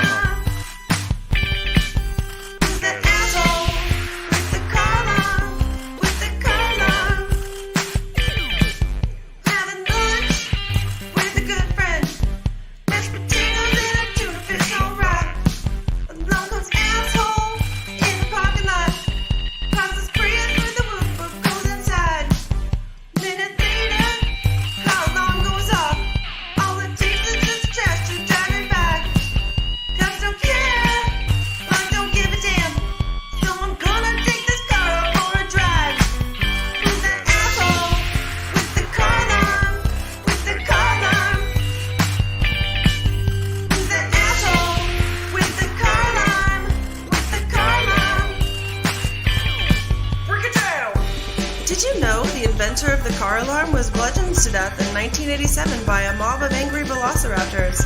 His family was subsequently jailed, but his legacy lives on. And that legacy goes a little something like this.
Repeat. You know what that is? It's because I have these set to like loop back around.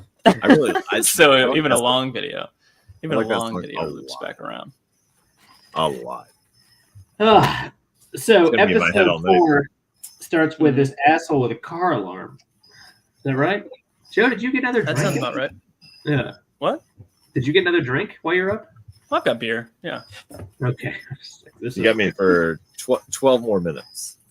All right. Oh, Thomas. Yeah, we'll get you for 21 more minutes. We're going to turn it around. All right. 20. Stop fucking talking, you piece of shit. I'll give you the 10:20. 10:15.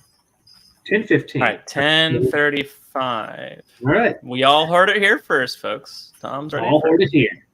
All right. So 10:35. Episode 4. Joe, start us off with some imagery if you've got it. Can't do that yet. Oh, all right. So this begins with Ishamael freeing Lanfear, and if you pause it, it says X-ray, Carhian countryside, which actually matches up with at least the show where Bail Doman found that broken piece of Quainvalar.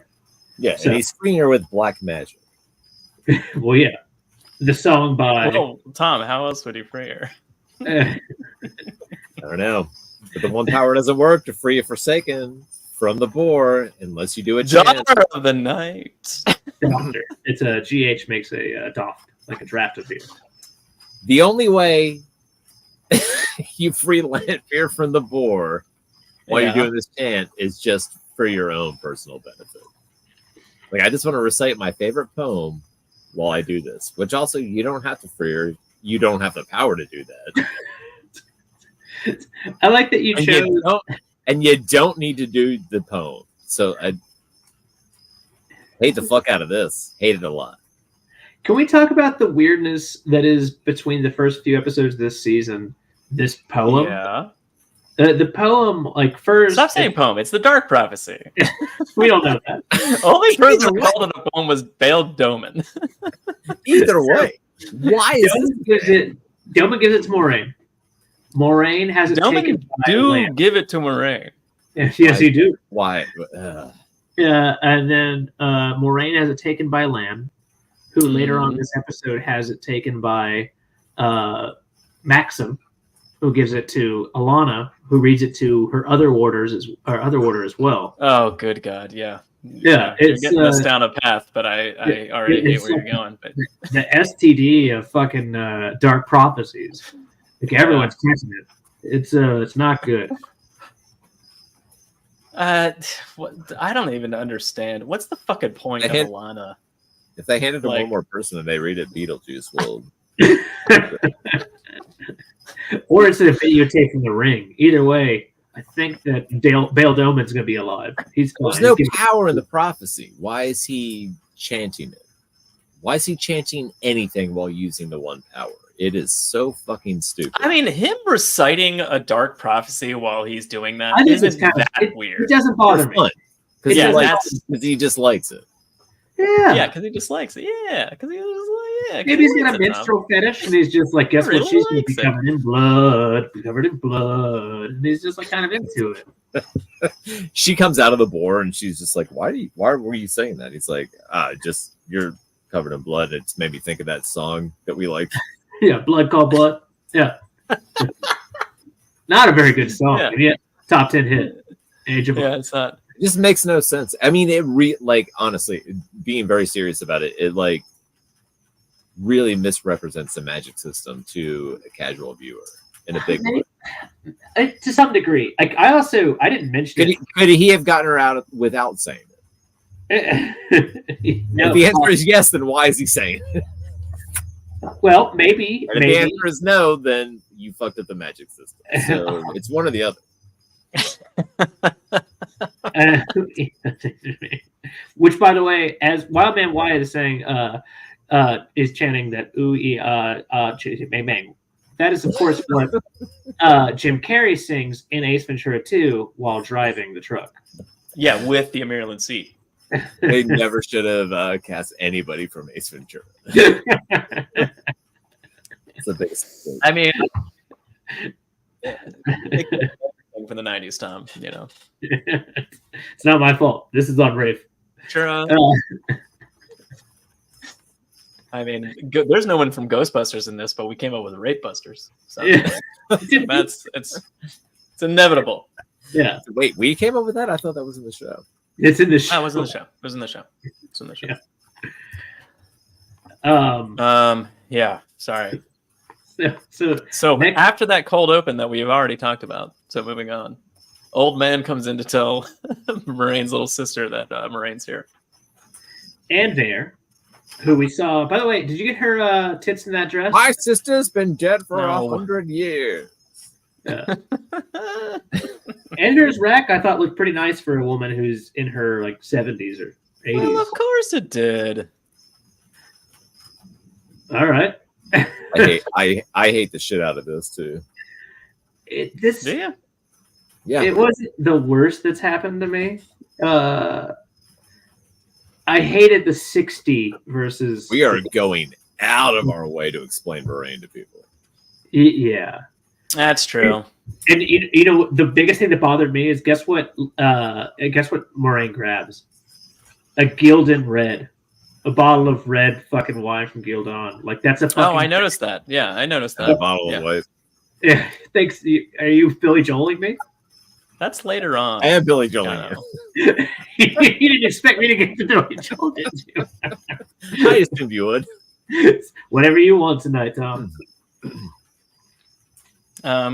Rand shovels ashes. Yeah, clearing the aftermath of it. Actually, referencing an earlier comment from the viewer, I just wrote, hate land, fear the innkeeper.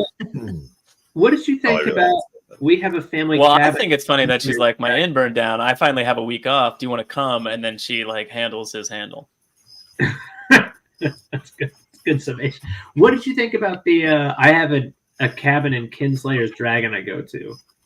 I think it's interesting that you have a 3-room inn on stilts in the poor quarter of Carrying, but you've got a fucking vacation home in the mountains. Tom, it's your family's home. Okay, just live there. Yeah, just live there. Stop running your business. Well, so again, the Foregate running your business. I was remember the Foregate homes don't look Get wrong. the fuck check. Right?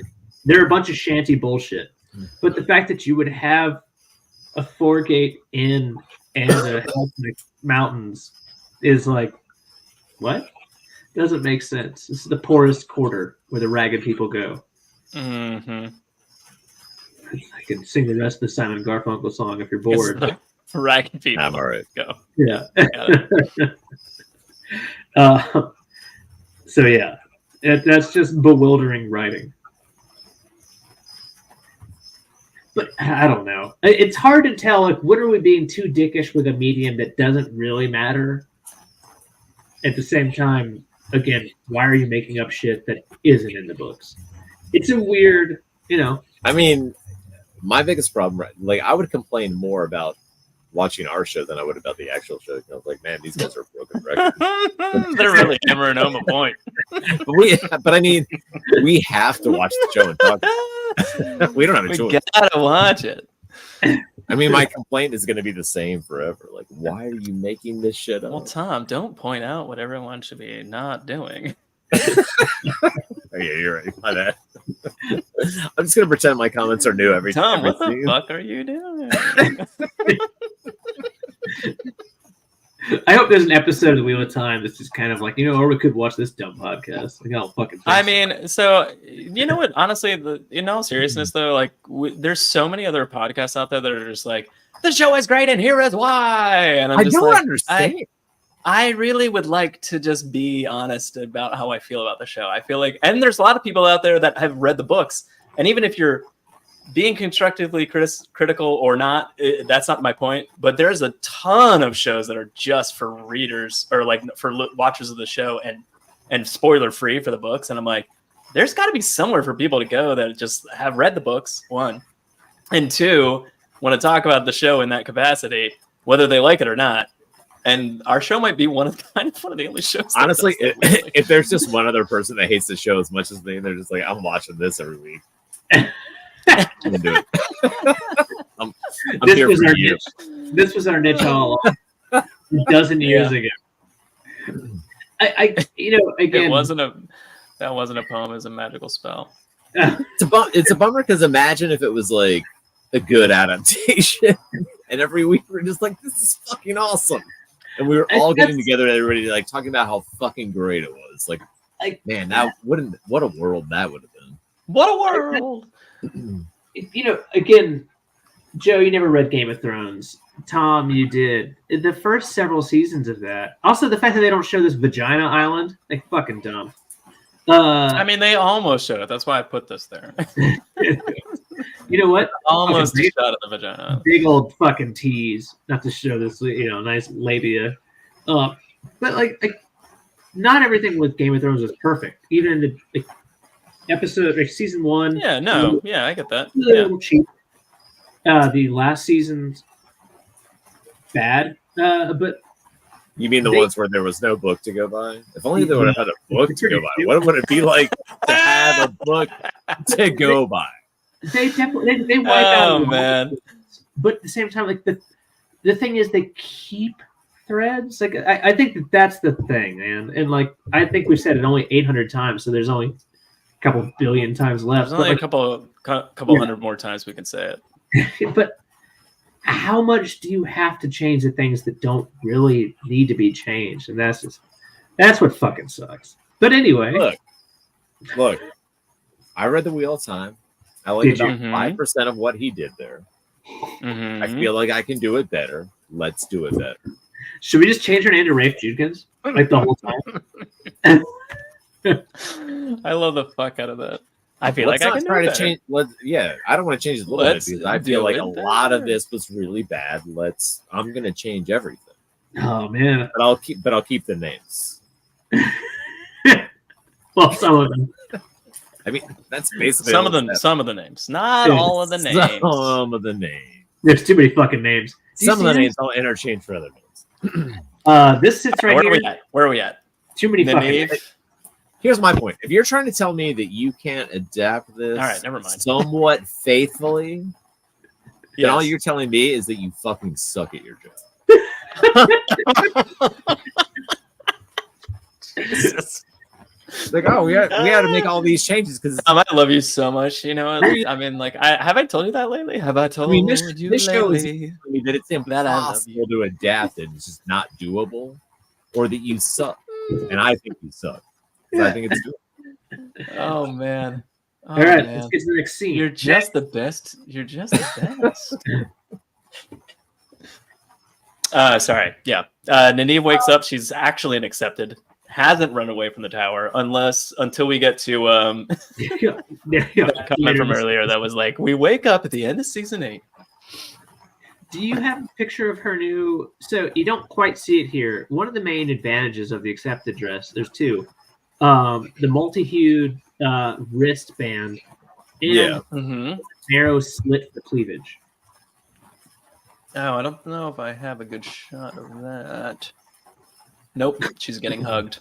Yeah, she does not. That's what my wife looks like every morning when I have a good day at work. This is basically just like a quick Egwene, and like Nynaeve wakes up, she actually puts on her ring. She's accepted to be an accepted. And then, but also, I don't know, like she feels out of home in like maybe the accepted quarters kind of thing. And then Egwene's like, hey, what's going on? Oh, what's the ring feel like? And she's like, get the fuck off me. And then she's like, I'm so sorry for what you went through in there. And it's like this weird, like, Nynaeve's like, okay, thanks for the hug. This is awkward. And you have no idea what I went through. And you'll never know. But like, it's not supposed to be here necessarily. So, or it's overdone. We should try to say something kind about this. Like, first off, I like how Elaine has changed a little bit. I think she's kind of like her first episode or first scene is fucking rough, intentionally, obviously. This is back. Sorry, I'm catching up on the comments. You said all this useless backstory is making Moraine so much less likable. Interesting, in my opinion. He's not wrong, but I'm assuming there's a reason for it. I hope. Mm-hmm. They didn't know they aged Moraine up so much. Yeah. Moraine's 80 as opposed to they have a perfectly nice cabin, but they sleep on the cold ground. Well, that was weird. What was that? Explain that to me. It's called roughing it. You want that real experience. And he still hasn't been called sheep herder. Has he? I mean, I have a perfectly nice house and I go camping. Yeah, you're sitting outside right now. Tanner said, I hate the show. I love you guys. Perfect podcast for me. Tom, there you go. There's your comment. I only need one. I'm spouting absolute facts. Oh, I got two. Do you remember when we used to read reviews from our podcast? What if that had just been like that's a great review. Podcast. Like, Tyra, can I quote that? Yeah, if you had told us a dozen years ago, that was future reviews. Anyway, where the fuck was I? I don't know. We were at LAN. We were talking about Egwene and Nynaeve, but we're at LAN at dinner with Alana's family, I guess, and they're just like, and he's just being joked about as a third man. Yeah, and then he takes a piss in the woods. I super enjoyed the smiling waters at the family dinner. Did you hear what they said? Her family asked, where does the third warder go? Oh my god, did someone say that? Yeah. No. Yes. I totally missed that. Where does the third go now? Is what I've got. I'd say in quotes. No, did that actually get said? Yes. That's the fucking best thing. If that's true, I don't think that's true. It is. I've watched that scene twice. It is. One of her members of her family says, "Where does the third warder go?" Yeah. Get the fuck out of here. I swear. I can't wait to go back and rewatch that. Yeah. I mean, that's a stupid question. Ass. Which hole's unoccupied? Yeah, which hole's unoccupied? Yeah. Well, Jono, you're assuming the ass is unoccupied. Yeah, that's a bold assumption, I would say. From what we saw, it's the mouth, because clearly they were both kind of behind her and presumably below. That's true. All their heads were in the one location when they were rolling around in bed last episode. So I would think that the mouth is unoccupied. Yeah. That's just episode 5. Just her gargling on dick while there's 2 other guys in there. Jesus Christ. Gargling on a dick. Yeah. So this weird scene with him taking a piss for some inexplicable reason, and then they have this weird discussion about what he's gonna do when they leave to go to the White Tower. They want to show that Lan's dick is out, but he's not all the way into the situation. This scene reminds me. Is that what it is? The best way to show that is taking a piss. This scene reminds me of Joe's wife. Oh. Because how many times does Lauren just say penis hands whenever someone goes to the bathroom? Oh yeah, she would have been like, "Are you gonna wash your hands?" Penis hands. Lan would have put it away and then been like, "Hey, let's have a conversation," and Lauren would have been like, penis. Hello, penis hands. you gonna wash your hands? You gonna wash those with soap or You gonna wash those? Go to the bucket in the well? Wash your hands. You fucking sick fuck. all I But wrote on for that a was serious note, I hate them. and the weird thing is that the serious note's actually more of a joke. That's about Celine and Rand sleeping under the stars. Yeah, continue. Alana says the bond wasn't ripped from you; she took it. Yeah, so I have questions here. Was her bond? So she can control the bond still, even though she doesn't have the access to the one power. And if that's the case, she was still masking it, or she couldn't. Because last season she said, "I can't unmask it. I can't control the one power." So why can she then pass the bond? Did she pass it to Alana? I don't understand. It doesn't seem like Alana is bonded to her to Lance right now. I'm just glad we're passing the bond in the fourth episode of season 2. Thank you. Awesome. Thank you, Tom. Thank you, Tom. And penis hands. What did you have? It was just like his dick, just like. Yeah. So, why didn't it pan down? At least give half of the audience something to watch. Some water sports. Yeah, a little bit. What are you looking a little for? bit of land dick, you know? I mean, like, give us a little. At least land wait dick. until he shakes it. Yeah, that's it. Just shaking. Yeah, do off the branch, and then. I mean, there might be a dude dripping off the branch. Would have been a good sword for him to show there. That's all I'm saying. Yeah. much. Then the dude. dick.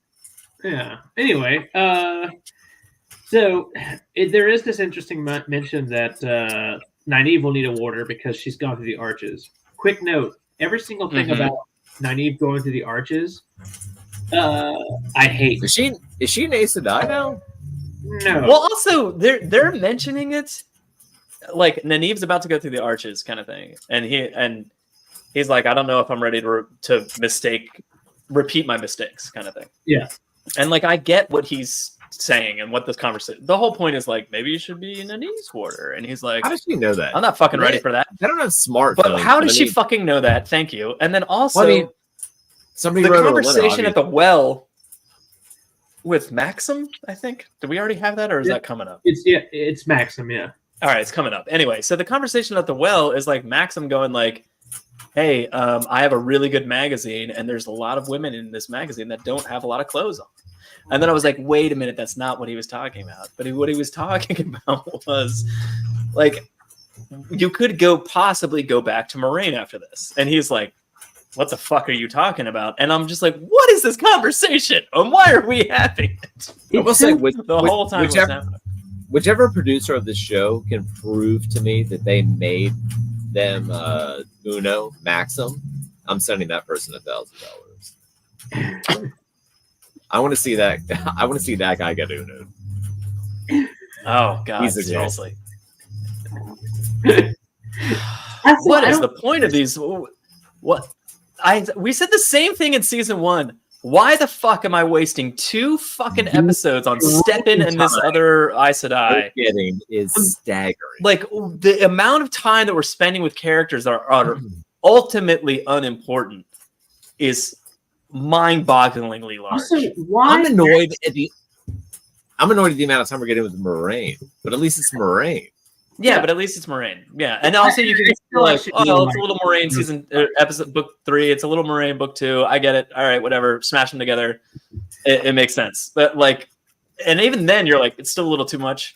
Yeah. But all this time that like Land's spending with the others rewarders and stuff, I'm just like, I don't give a fuck about any of this. It's a legitimate Show question. me what's happening with the main fucking characters. Who the fuck is Maxim? Alana has a second goddamn warder. I don't know. They changed his name because it was too close. It was too similar to some other warder's name. I think one of Baron's. I don't remember. They changed his name on purpose for like a very plausible reason. With arrows in book 4. The reason would be plausible if they were actually using the characters that had similar names. That is a very good in the fucking appropriate point, way. That's a very good fucking point. I don't. All right. Well, then let's keep going. Yeah, I don't know. I don't know what to say there. All right. So I'm about to leave you guys. The weird. Tom's about to leave. Yeah. Yeah, I get that. You got 6.9 minutes starting. Moraine looks at all her old stuff, her old weed. Hold on. Let's go back a step. The weirdest thing to me. Back a step? We're going. Yeah. Tom's only got seconds left, and you're going back a step. 6.9. No, I'm kidding. I mean, it doesn't matter where we're at. Yeah. So here's the deal. Alana says something happened 2 years before she met you, Lan, which I hope has to do with the prophecy of the dragon overhearing it from what's her name, the keeper who dies in her own tonight. Yeah. If it's anything other than that, I'm gonna lose my fucking mind. I know what it is. Tom, before you go, I have one last thing. Somebody bail-fired Robert Jordan before he wrote the books. So they had to. Are we in an alternate reality? So they had to make it up. Tom, before you go, we're gonna truncate this into one section right now, and it's called ratings. You already know what my rating is. I know. You got mad at me. But I want to know. But we need to. But we need to know. All right. What are your Tom? How do you feel about episode 3? Not 4, 3. What's the opposite of Billy Zane? Zilly Bane. -1 Billy Zane is as low as it goes. I'll adjust the scale. Episode 3, I'll give a 2 Billy Zanes. Oh, 2 Billy Zanes. Okay. I'm running out of room. Episode 3. Jesus, what happened? It was mostly the testing. Yeah. So they didn't do it great, but they did it. 5.5. Oh, 5.5. Okay. Okay. All right, Jono. Joe? All right, episode 3 says 6.5. Say it again. Say it several times. 6.5. All right, ratings for episode 4, Tom. Before you leave us, what is your rating? It's a negative 10,000 Billy Zanes. What is Lamphere, some kind of goddamn vampire? You stab her through the heart and slit her throat, and she's like, "I'm coming back." Fuck this show. Fuck it right in the ass.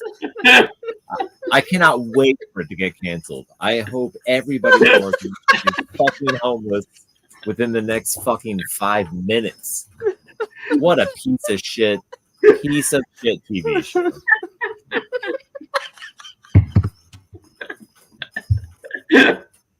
If it was, I mean, eventually when Ron DeSantis is president, we will have the purge. It's going to be legal. I'm killing all. Oh my god. Oh my god. It's not a threat. Can barely. What a fucking waste of everybody. Barely contain it. This goddamn show. Oh man. Shit. All right, so negative 10,000 for Tom. Okay. All right. Jono, how did you feel about episode 4? Oh, god damn it. No, Tom fucked us up. I was going towards about 4.5.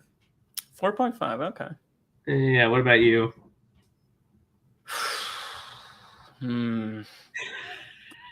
How do I feel about episode 4? We should just have Tom's fucking monologue of insanity just fucking going. I'm gonna go 5.5. Okay. Yeah, that's how I feel about episode 4. Yeah. There's like a million comments and I have no idea what they are. But what? We were letting Tom rant like a lunatic. Hold on, let me find where are we in the images? Is that too much? Yeah, this is all right, okay. So it's we're at cigars. We're at she finds her old blunts. Like what? Yeah, she finds her old blunts. Yeah, that's where we're at. Right, let's check it. Let's look at these comments. I'm happy she's wearing a Kissiera though. 2 Rivers Kush, -1. Okay. Lady of the Balkans, is that for episode 3 or 4? We don't know. This is all for episode 3 probably. Episode 3 was 4 for me. Okay. A DiCaprio. Just say dumpster fire versus fire. That's not bad. It's not bad. I kind of should I adjust the scale? Are we adjusting the scale? It's gotta be Billy Zanes. How many Billy Zanes is it? Fire. Like just versus dumpster fire. So there should be a fire on both ends of the scale. All right, What's I'll the add a most 0. serious film? I'll What's add a the- dumpster that is 0. There's also, but it's also a fire. All right, that's what we're gonna do. Yeah. 8? Oh Okay. my god, like Blinded Fool. I guess I mean, by definition, First of all opinions are welcome. And honestly, Overseers I is wanna 6. like Okay. things. I said 6.5, so not far off. I guess I'm ahead. let's pause for a second because I Yeah. want to shit on this show, but at the same time, I want to love it. I still am delighted by the fact that anything exists. I really Yeah, no, I'll say it and I'll say it again. I mean, I'm almost at 50% every episode, no matter how bad it is, based on the fact that I'm fucking watching The Wheel of Time. Yeah. So I mean, like, it's really hard for me to like. You have to be really bad for me to dip down past, a certain amount. But at the same time, I'm also really annoyed by things that should be teed Uno up. broke me, so it's -1. Okay, that's a fair point. Fair enough. Yeah. Yeah. And Uno is it bothers me that a guy who is a long-term, like, well-known reader of the show gets killed in a way. Yeah, what the fuck? And his character doesn't. It's like, oh my, all right, we cast this dude. He happens to love the books. His character survives for an extended period of time in the books. Does he die in the last battle? I don't remember. But I think the most ironic thing is It's how almost he does the Wheel not- of opinion right here. he dies. Yeah, he dies in a way that's the exact opposite of his storyline. Is almost like a fuck you. Like that's kind of like It seems like a weird, again weird choice. They could have done it with like almost anybody else. I mean, like you could have taken almost any other character Yeah. that was sort of a side character and just been like, murdered. Is he in the U's or the V's? Anyway, all right. No, he's not. No mess. It's Yeah. So he's in the Yeah. N's. Why did I say the V's? Well, he might be in the U's because he's more known by his first name. Episode 4 was a 1 for Ayush. Hey, 5. yeah. So it seems like Overseers and I are quite on par with our assessments here. Lady of the Balkans is 1. So she went up from a -1 to a 1. Okay. Oh, all right, you're moving up. So Tom gives it 10 ass fucks. Yeah. How do you really feel, Tom? Okay, there's a lot of everyone loves Tom and agrees with Tom. I mean, that's kind of what you almost fell out of my chair. Preach, Tom. Oops. Yeah, Uno lives. He's wounded in the arm by Trollocs, but he's killed and survives the entire fucking thing. Yeah, so I thought he did. I love how you're simultaneously geeking out about accepted cuffs while trying to cancel the show, which is specifically aimed at you, Jono, because that was your commentary. Which was that's adorable. But I mean, that's the point. There's so many things that are exciting about it, and there's so many things that are upsetting about it. It's just like I don't know where my brain should be. Some of the scenery, by the way, good job USA finally beating a terrible opponent. Some of the scenery is like really good, and some of it is just. We're all too generous. Tom's not. Yeah. I'm probably too generous. I'm fine with the way they fucking did the novice dresses and I wasn't happy with what was underneath it apparently. Some of the fucking stuff they put together is I think very cool, very interesting looking. Some of it I'm not. I mean, I like a lot of the acting too. So a lot of the acting, the way it looks, the costuming, like there's a lot of good things about it. It's really just, I guess what it comes down to is the writing. Yeah, whoops. Yeah. Which again comes back to that whole point of only there had been a writer who put together. It's almost as if someone had done that part of the work. Anyway, already. next scene. I'm just gonna pull Tenacious. I don't even know. I don't even know where I'm at anymore. Oh, here we go. Moraine looking at a creepy old painting of herself. Yeah. By the way, no offense to whoever painted this painting, because someone clearly took the time to paint this painting. But some of us have been painting the Wheel of Time characters for a long time. That's all I'm going to say about that. Moraine's looking at the painting. She goes and she sees her sister talking about there's that bottle of what golden they red. should be doing, and then she grabs the gilded in red and leaves. Yeah. God damn it. Anyway, so I mean, this little chunk of the show is literally just her like chasing down Rand. Like, where's Rand? Where's Randa? I want to talk to Logain. Like what's going on? Yeah. So I hate this part. This is her talking to Logain saying you're the reason I'm here, and she's like, the Yellows and the Browns would have liked to study you, but I gave you a different path, pretty much, right? That you get to train Rand. Which how is it that a Blue Aja can send a man who was a false dragon to an asylum is beyond me. I don't quite get that. To put it mildly. I'm not 100% sure why she's involved in that decision, or why that's even allowed to fucking happen, right? The whole anyway, sorry, I'll control myself. No. Well, first of all, rant all you want. Second of all, is it more like? I mean, later on, like Logain is like, you did this, you put me here, and then it kind of actually sort of makes sense that like she's forcing them to be in one spot. Yeah, but at the same time, you're just like, but she gave Rand like zero direction or path in the end of season 1, and that makes like no sense. That doesn't. But she has the power of the Mirrorland behind her, and if she was like, hey, like send him over here. Cut the red tape.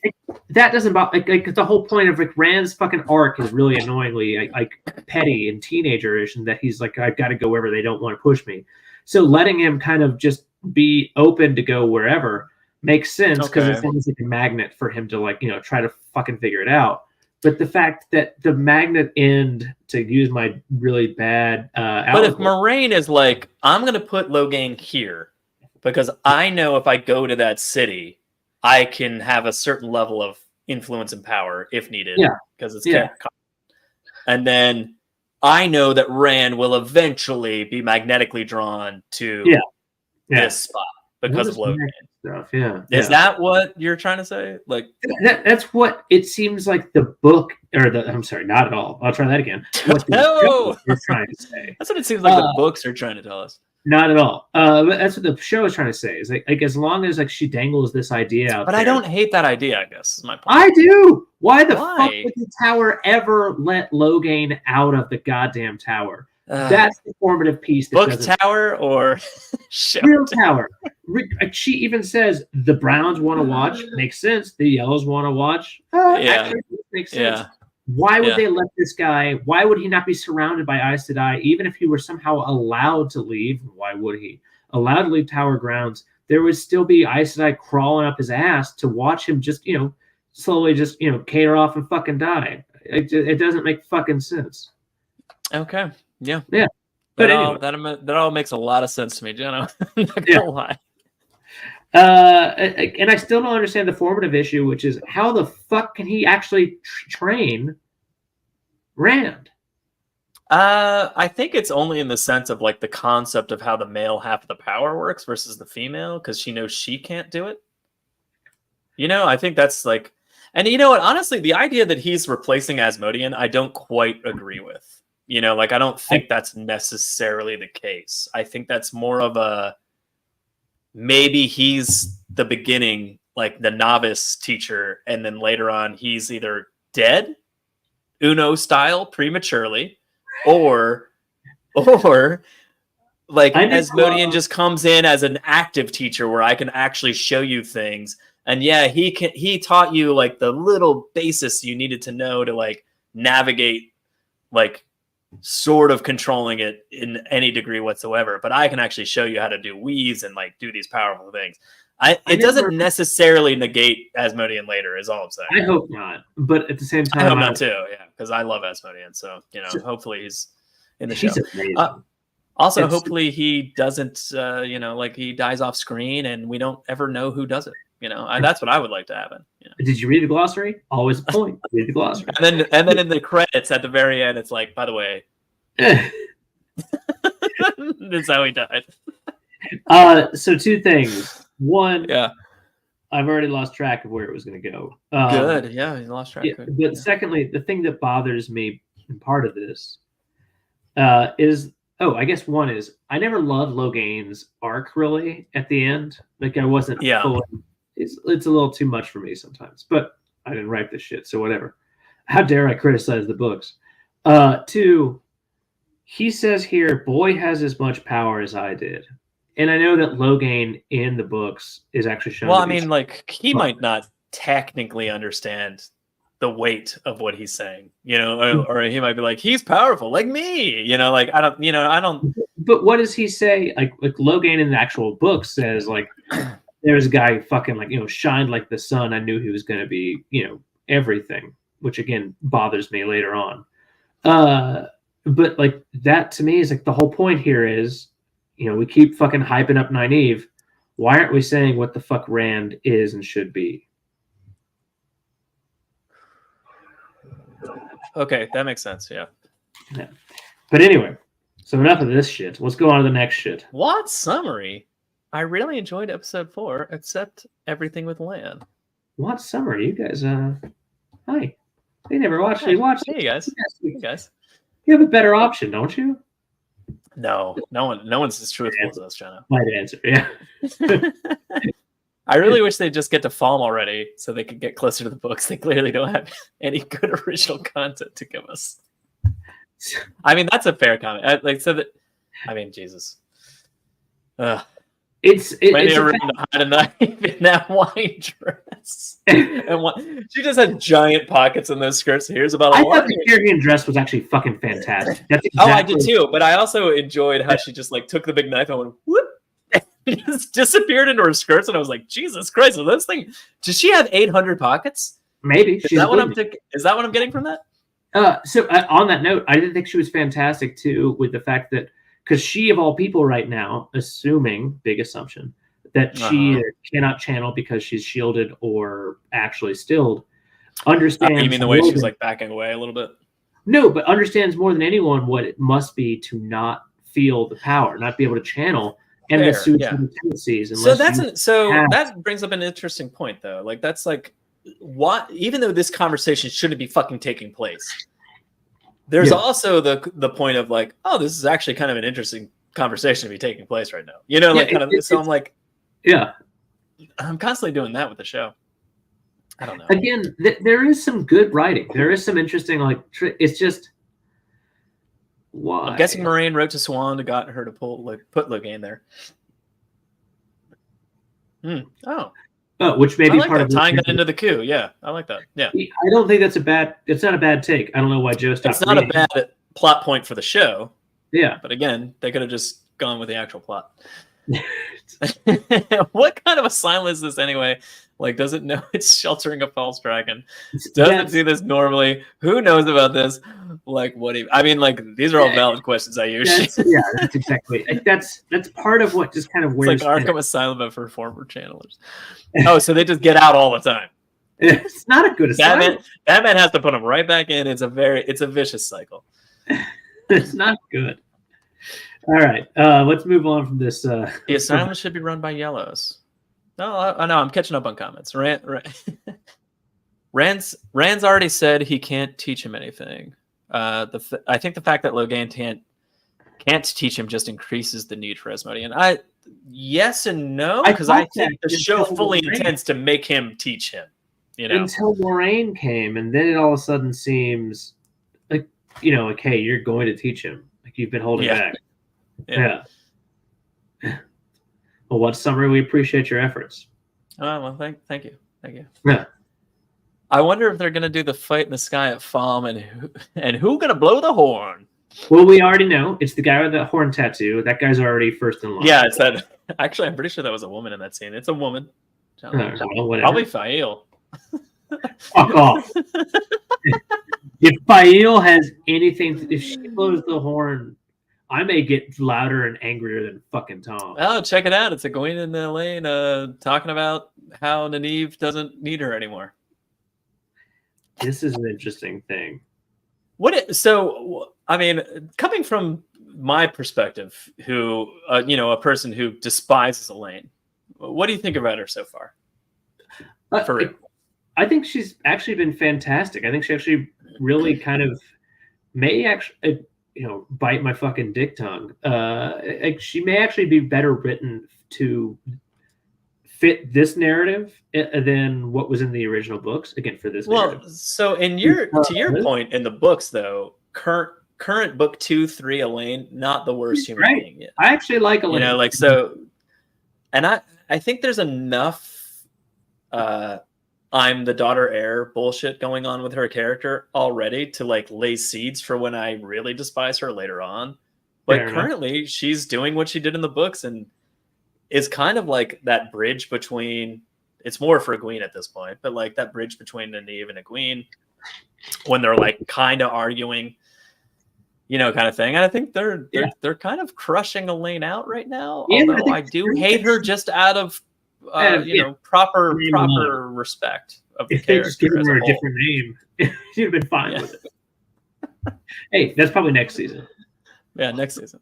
Yeah, I mean, they're gonna put Elaine's head on a spike at some point, and then I'm just gonna be like, so and I'm gonna be like, I don't understand what kind of plots they're trying to erase and then fulfill later with different characters, but I'm all for it. They don't either. In this scene though, I hate this. Oh, what? What about it? The warder is sitting here like, you're the one who went through the arches, right? Yeah. Yeah. Well, he says like you channeled in the arches, kind of thing. And so again, like what?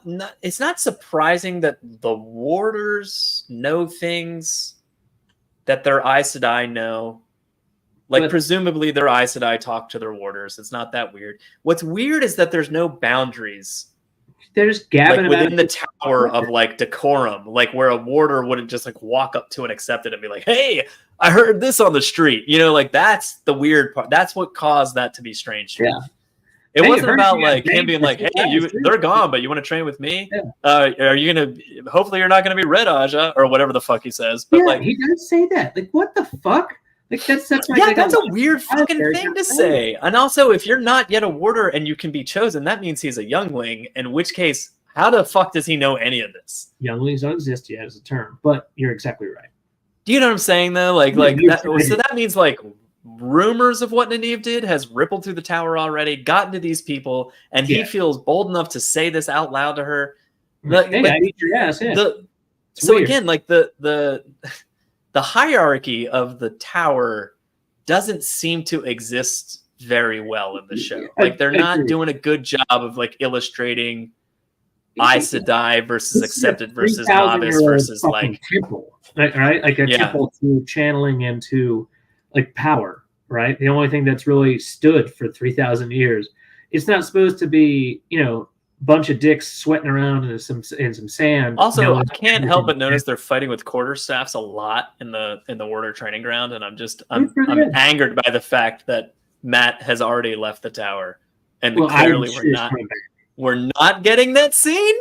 We don't know that. Like I'm sure he's got to come back. That is one of the most. All right, Joe, just go on to the next thing.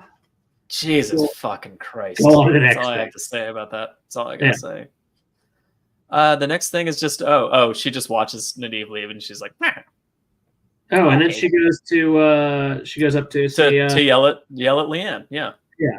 Which, by the way, I can't tell if I love or hate that outfit. Oh no, I like it. It's as overly elaborate as the Amirlin's like stole thing where it like swoops up on her shoulders and it has the stripes. Like it's fun. No, I like it. It's cool looking, but it also looks like she took like a pillow, unstuffed it, and then put it around herself. Okay. Yeah. It doesn't look as ridiculous from the back or side. But this is basically Leandrin like. So this is another part, by the way, because like, all right. So when Leandrin is talking to Matt or Nynaeve or Egwene, you can twist everything that she's saying in the context of she's lying to them and here's why. Or maybe that wasn't truthful because she's lying to them because here's why. Like all of that. But when she's talking to Leanne, she kind of like goes out of her way to like mention how she supports Nynaeve, and then and then also like, hey, by the way, have you talked to like what's going on in Falm? Like she doesn't know. Like there's little like parts of like what she's saying here that I'm like, what the fuck is she doing? I mean, I assume I don't understand what this scene is. She's written in a way that kind of makes you it's not led to be ambiguous, right? Yeah, but at the same time, we know that she is in fact iguous. That's not right. Mm-hmm. Yeah. Yeah. Very in character. Yeah. Again, terrible job working at the. A young horse molester is going to stumble upon and blow the horn. I mean, at this point, maybe. That would be delightful. Loving Elaine. Don't like her much in the books either. Yeah, I would take it. Well, I do enjoy her in the books some, especially in this part. But yeah, I think she's great. Elaine is far too cute. It's very unfair. I mean, that's kind of how I feel. What are your thoughts on redheads? Asking for a friend. Certain people want to know, not Jono necessarily. But, certain people. Yeah. Good thing you haven't said anything about it. About Show Elaine. If you do, I'm going to stop watching tWoTcast. Oh, only for 5 minutes. Okay. Yeah, it's better. I mean, so far, Show Elaine is pretty good. Yeah. Yeah. So where are we? Let's finish this. It's 10:48. God damn it, Jono. We're cramming 2 episodes in. I can't wait. A lot of work. Next week it's gonna be light. It's gonna be light as days. I can't wait to only do one. Goddamn. All right. I'll tell you what we got. Mountains. No, this could be anywhere. Wolves. Oh, wolves. All right. All right. Perrin and Elias. Marching through the forest, scooping up the wolf brothers. Yeah, hoodalally. Golly, what a day. What do you think of this vision of the buck that's apparently been sent to Perrin and Elias? I don't have a picture of it, but that doesn't bother me. It's fine. My issue is you mean like how it's been sent? Like it's been sent back in time? No, that's fine by me. My issue is what it reflects upon with the earlier shit with Peyton Fane. Or what should be Peyton Fane in that one city, like that one town. The fact that Perrin walks in and sees something in a fucking room with the curtains down. Yeah. Okay. I hope that that's not a wolf vision. I think that's exactly what that was. Then that's fucking awful because it is a goddamn closed room. Why is there a wolf watching it? No, I think so. All right. Back up. I think it's the way they communicate, number one. And that's vague as fuck. Number two, Elias can communicate the same way. So he's there. So I don't think it's that weird that Elias is like, this is what and also Perrin's in the room. So it's Perrin seeing his own vision, sort of. Like I don't think it was like him walking in on a wolf vision or Elias. I think it was him walking into the room and going, and literally smelling what happened. in a way, I think that's what they were trying to do there. I think it was like his own senses took over and was like, this is what transpired. This scent moved from this spot to this spot, and this spot blood spattered, and but it's not that far fetched in terms of like what he could put together in his head. I don't like. That's all I'm saying. Like if you can imagine he can smell somebody lying to him, like it's not that weird that he could be like he could see a room of devastation and piece together like sort of what transpired based on. Maybe, I'll give you parts of that, but the issue is I am reaching a little. Yeah, I'll just give you parts of that. I'm not going to agree fully to that. I'm reaching a little. But you're right. No, you're right. That makes less sense. But like if you really analyze it, but I think it's okay-ish. Yeah. I do love them eating food while like just raw meat. While Perrin's like, I'm gonna cook my food. Thank you. When do you think the last time Elias had sex was? Oh, long time. With a woman. I mean, sorry. Wait, back up. With a human? Yeah. A long time. Really long time. With a wolf, like it's probably like a couple of days. Do you think he's worried about wolf menses, or is he just good? No, he's full Red Rocket. You know, like he's in bestiality. Like it's happening. You know. Yeah. I mean, he's eating raw meat. He's ripping guys' throats out with blood dribbling down his neck. Yeah. Like he's just like, a vagina's a vagina. We're all wolves, right? and then Perrin's like, but we're not though, right? You know, like he puts his vagina not, in the flames first before he eats it. Yeah. Good job, Perrin. Yeah. That makes. So I did enjoy the Hopper image though. I like that. It's hard to not enjoy that. It's kind of just delightful and fun, despite what I so much of this is fun and interesting, right? Like Perrin like learning about the wolves finally, and I even enjoyed the conversation of like, yo, we've heard about you. You've been reaching out to us for months, and he's like, well, let me ask you something. Why the fuck didn't you talk to me before now? And even the conversation of like, oh, well, we don't go near women that panel, you know, like fuck that, you know, kind of or humans at all. All of that makes sense. All of that tracks completely. I get all of that. Fair enough. Yeah. However, if you had gotten any of this in season 1, I would have been like, yes, you know, like kind of thing. Like it's like this is great, but it's too little, too late, sort of. Like I'm just like, why aren't I getting this already? I don't know. So I'm glad that they're doing it. I feel like it's been done well-ish. I'm glad he's been. I'm only kind of going like, why didn't this happen earlier? I think that's like my main takeaway. I think from a continuity perspective, though, I really like the fact that he's been sending out broadcasts of him murdering his wife every night. Yeah, I do. I actually liked that a lot, though. Yeah. Yeah.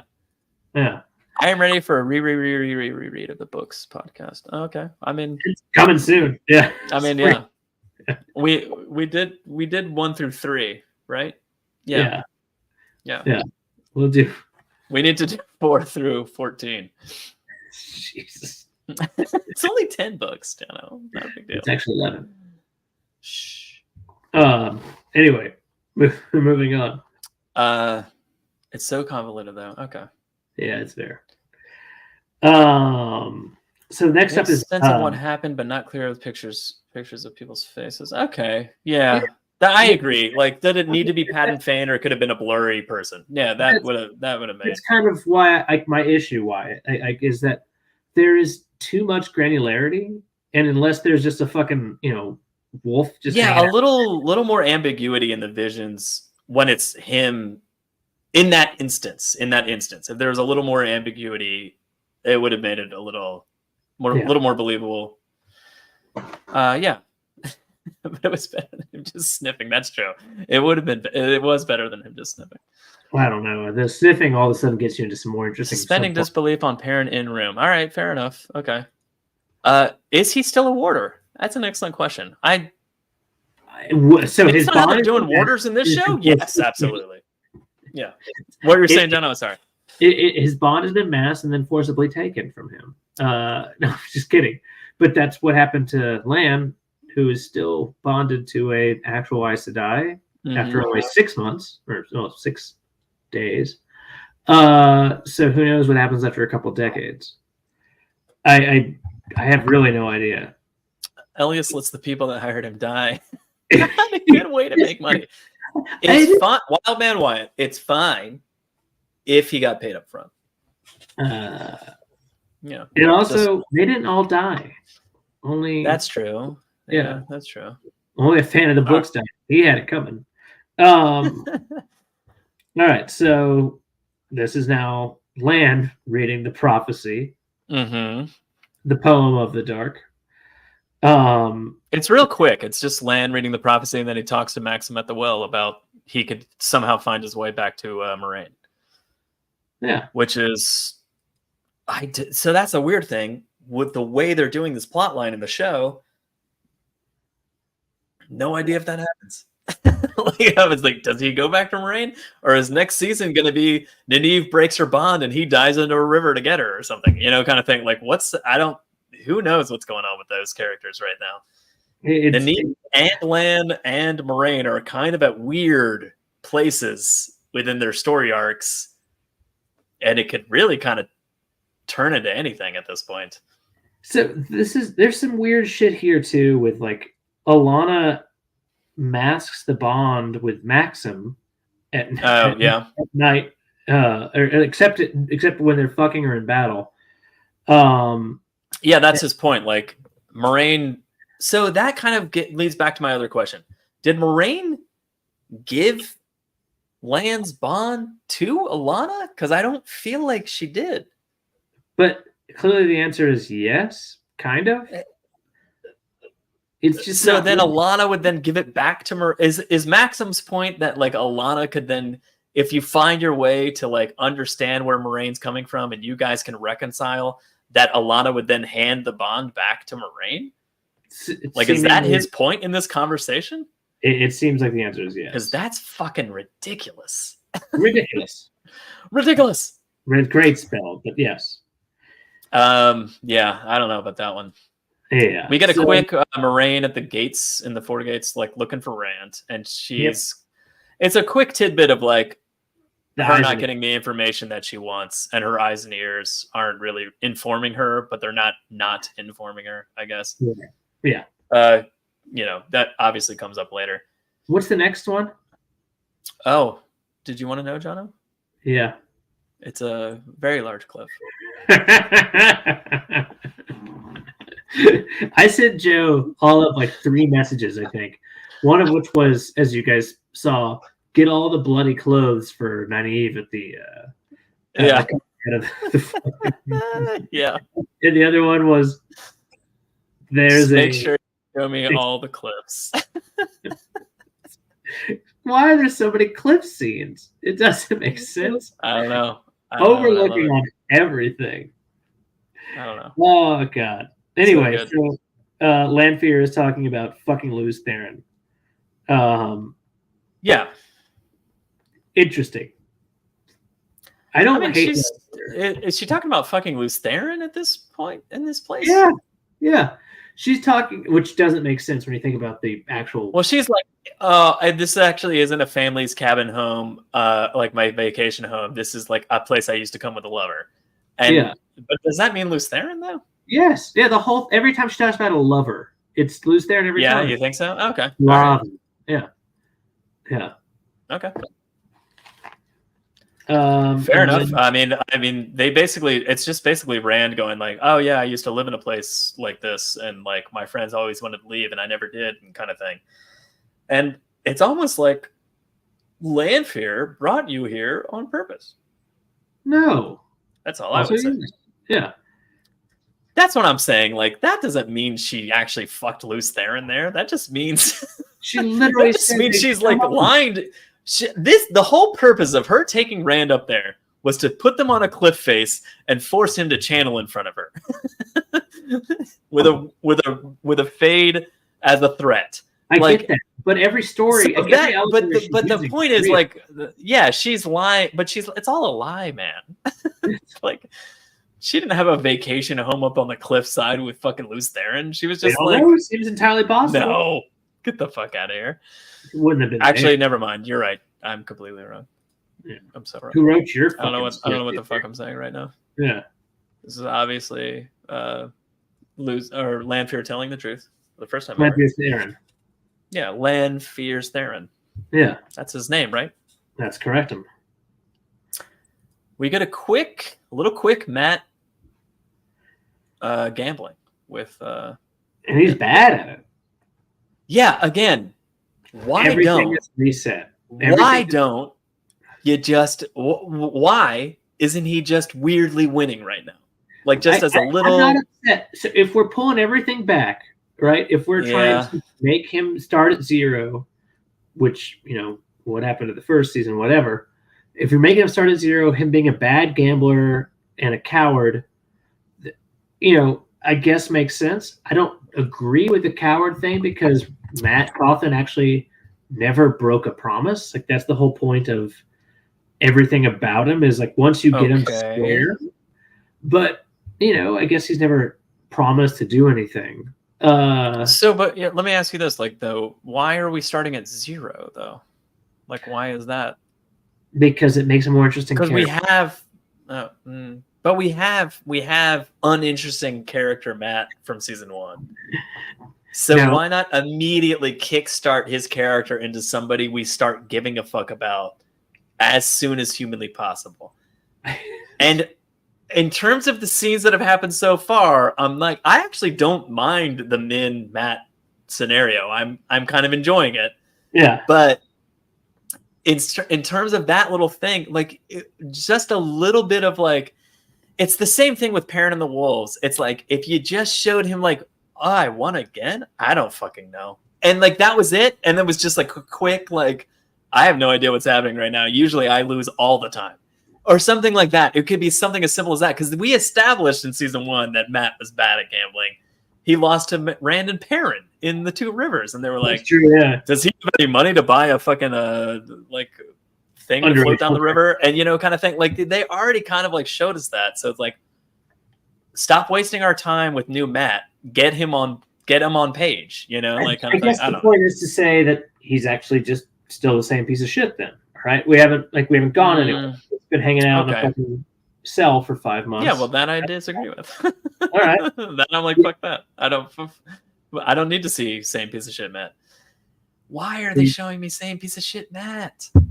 Maybe he didn't sign the right waiver and he's can fuck right up. Oh my god, I have so many notes. Jesus Christ. They just changed Matt. They just changed Matt right away for We've got to go fucking faster, man. It's 11:03. We've only been doing this for 2 hours and 29 minutes, Jono. Oh, my bad. All right, real quick. And by real quick, I mean we're going to go for at least 15 more minutes. Oh, yeah, definitely. Nynaeve and Leandrin scene.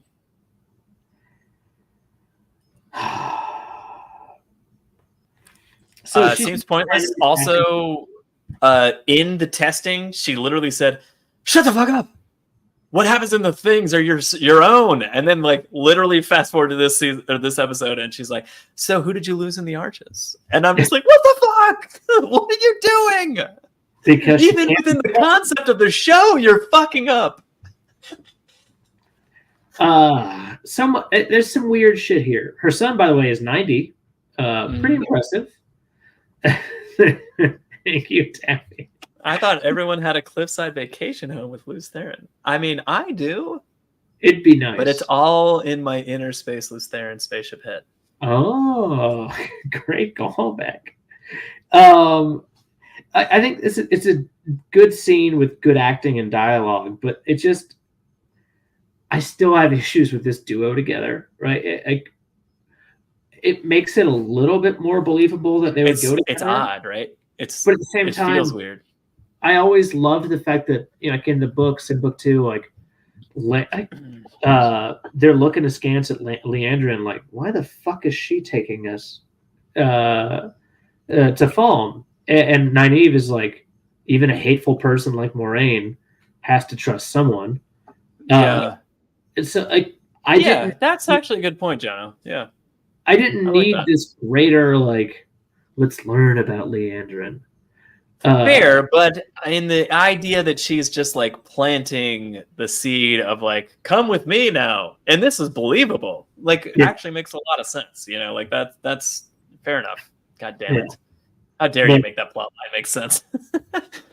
I think Matt's luck is going to kick in when he blows the horn. He's not as important to the pattern until then. Light blinded fool. Okay. Yeah, that could be. Yeah. I you know, and on that note, I was kind of wondering how they would make that work, and that's a good way to do it. You know, I don't mind that.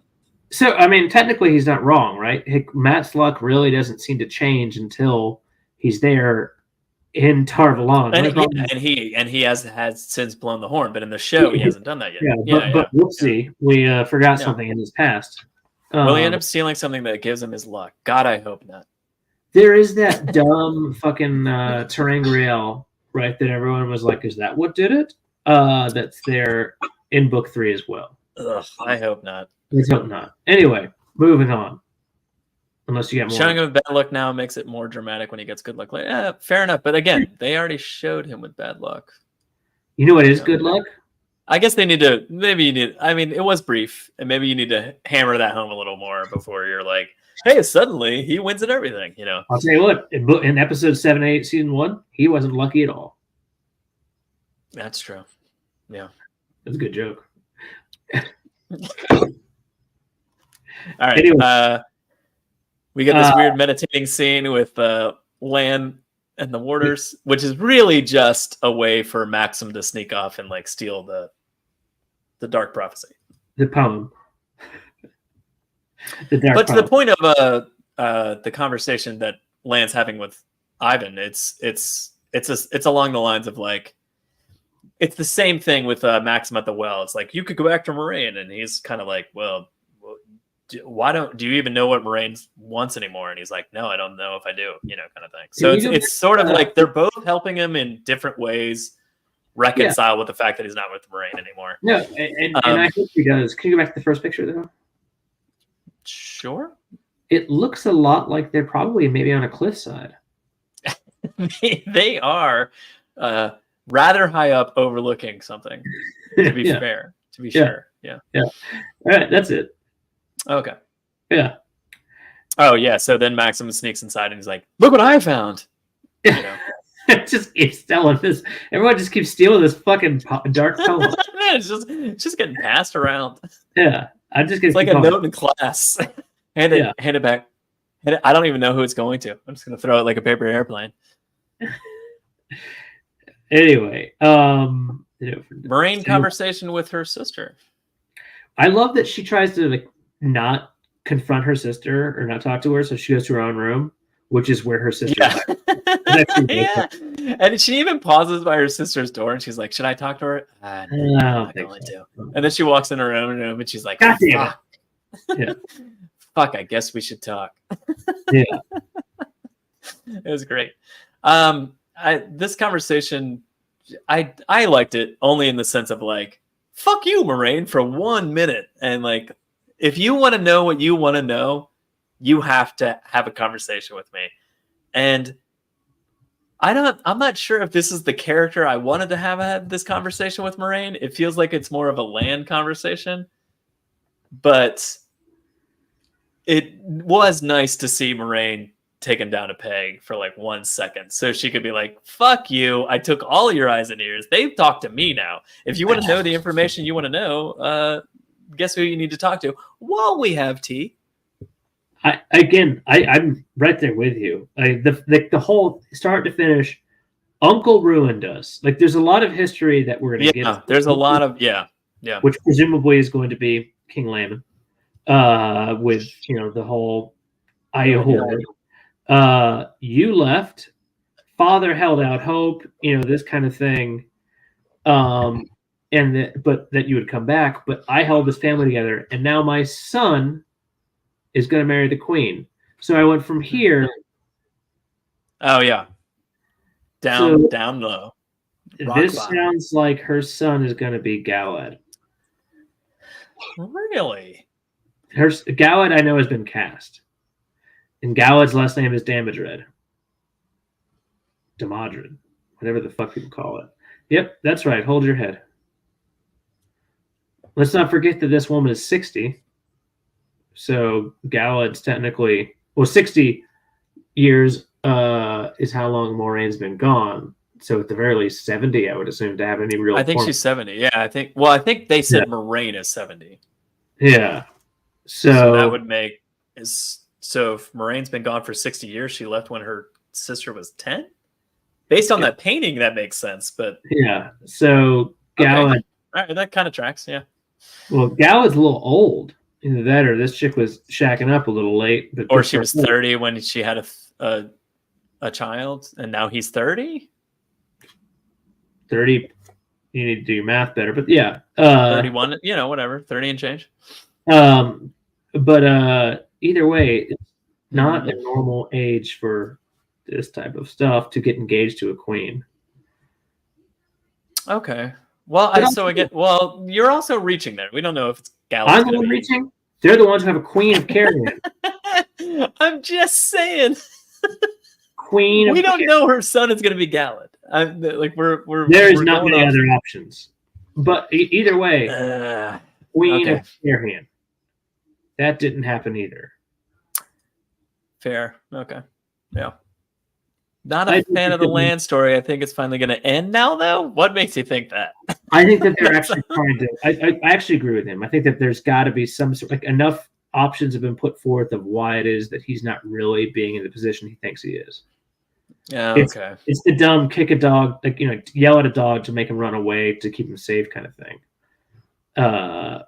That eventually is going to, like, ends up the dog was better with you, Orion. Okay.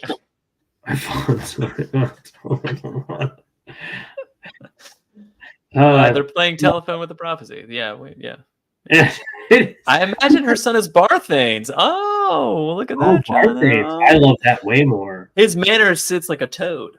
I don't know if you knew that. If they show Barthane's manor and it's not a giant toad house, I'm gonna be very mad. Should be the show, Toad House. Wheel of Time spinoff. Maybe the queen is Colabert. Oh, there's a lot of these are interesting comments. Barthanes has also been cast, and his last name is Damodred. Oh fuck! Oh, wow, my name is Pay Attention. I love the Colabert angle. Well, we also don't pay attention to casting and or care about any of that news. Let's go back to this spinoff show called Toad House, which is Toad House. That's where all the parties happen. Yeah. Lots of skin flute is played. Yeah, but there's a lot of fighting, a lot of bear shirt fighting. Yeah, definitely. Yeah, motorcycles coming in and out. Yeah. Good show. Hi. Oh, show his. Hey, Andrew. Oh, yeah, Andrew. I showed this earlier. Yeah. Your amazing image.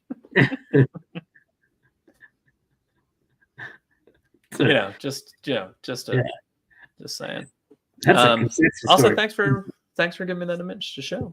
Yeah. I mean, I had it, but not with the amazing caption.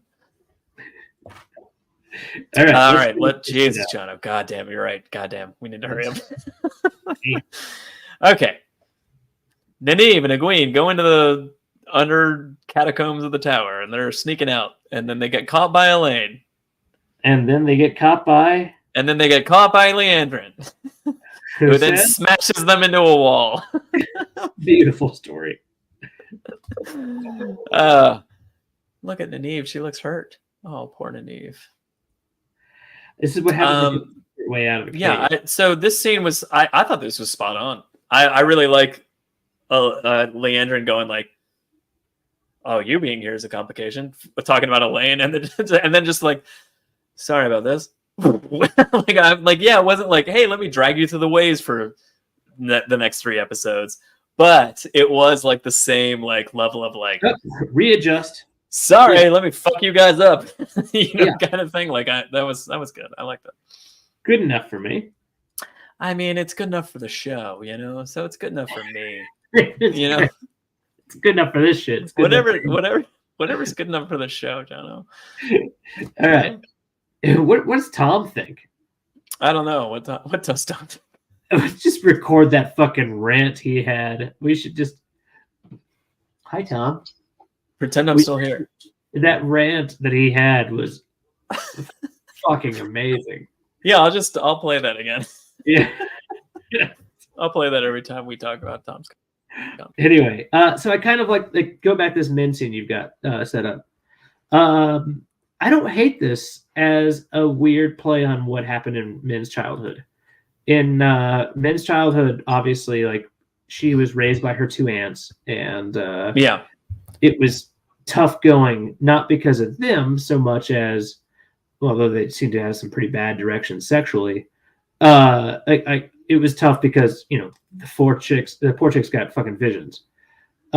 Here we're trying to make everything a little bit darker, more fucked up, and they're using her as a bit of a soothsayer and all the shit they're in.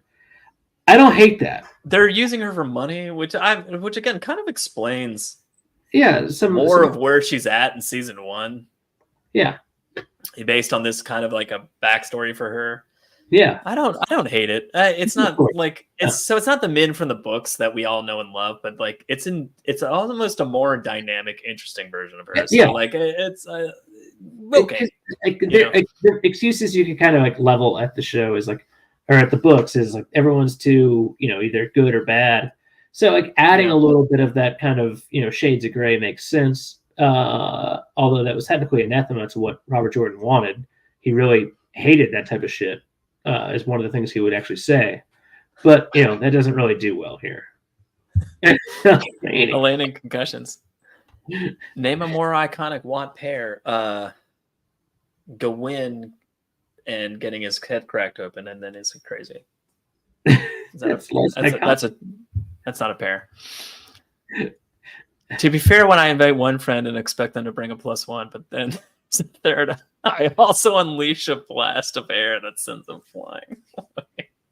So, and I get that, but we don't really know. Like, it could have been like more to party kind of thing. Yeah. Min is a gypsy. Min is, she kind of is, but I think it's more like her aunts are like, oh, you can tell the future. We'll become gypsies. Like I feel like it was more of that scenario, but maybe who are the tramps and thieves? Min's uncles. Oh, DK Moon. Don't say that. Min's not a sexy lamp. Min can get it. We all know it. Anyway, Ishmael's there, and he's like, I'll heal you of your curse, as I call it. And I'm like, fuck this. Well, it's not as the whole idea. I'm sure she has called it before. I did like the little aspect. So already within this scene with Ishmael and Min, like you get this the dialogue back and forth. I don't hate it, and here's why. Because immediately she's like, I don't want to do what you're asking, and he's like, oh, I think you're going to, and he's like, well, I'm not going to hurt Matt, and I'm not going to let you hurt Matt, and he's like, no, you might, like, and I'm just like, I love his responses, but I also like how adamant in this short period of time that she is with knowing Matt. She's like, I refuse to do with what She walks back everything at the same time. Yeah, he walks it back. She doesn't. Does he? He's just like, nah, you probably will. He rephrases. She walks back. Does she? She wakes up in the morning. I kind of enjoyed how she was like sticking up for him a little bit. That's all. Good enough. Rand wakes up. This is very dark.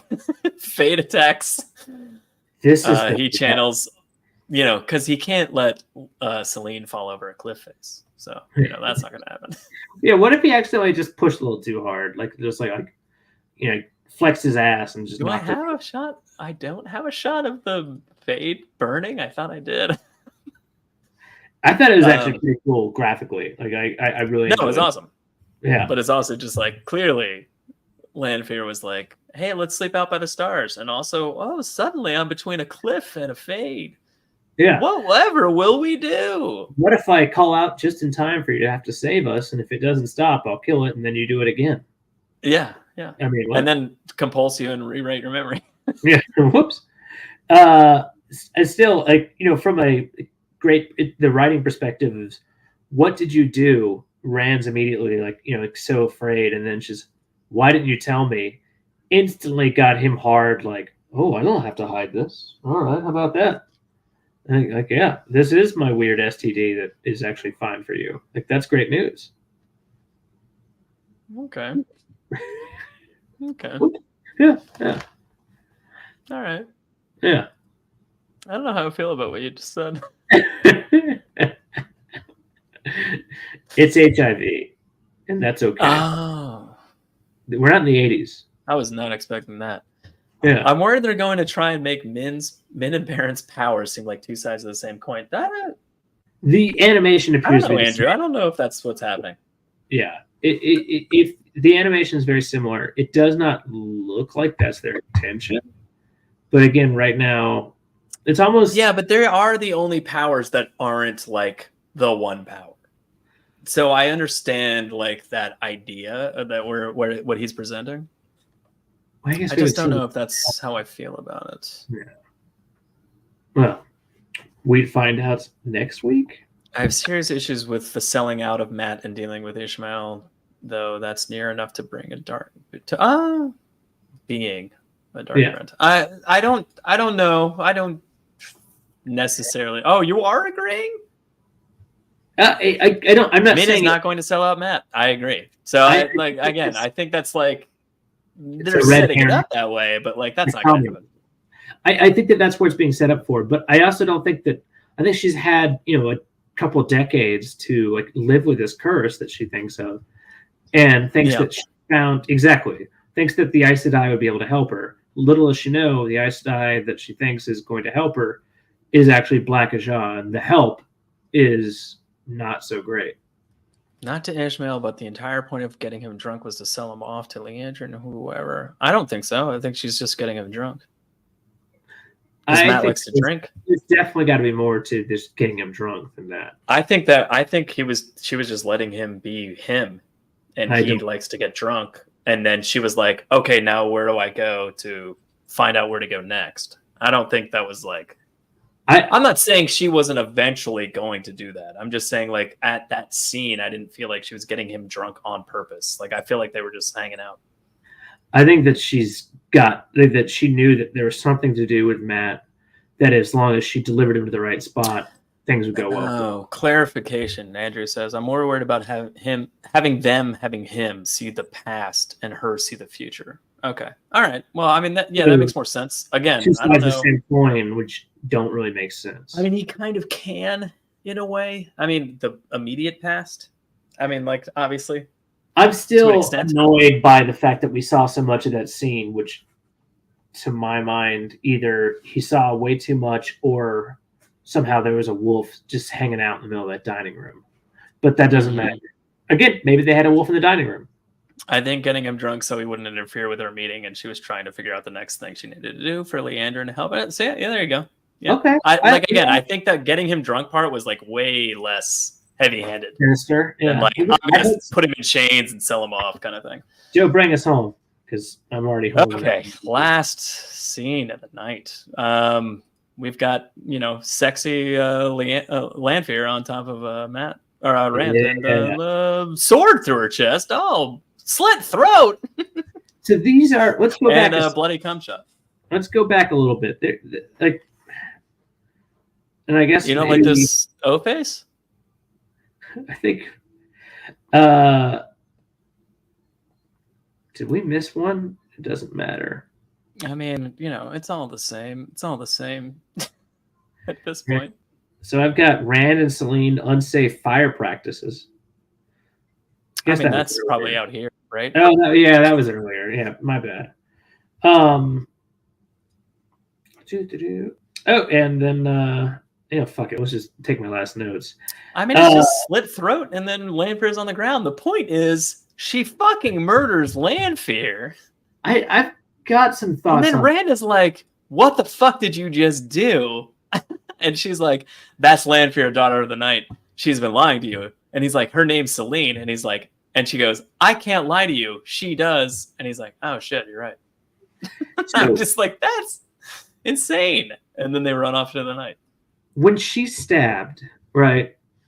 Because she's clearly she's adjusted her skirts to clearly be like, he's inside of me, right? Almost, yeah, sure. Well, no, I don't think almost. Yeah, I think she's definitely getting ready, if not already doing that. Yeah, I think his dick's in. Okay. How much, when she's stabbed from behind, how much do you think that she clamps every muscle?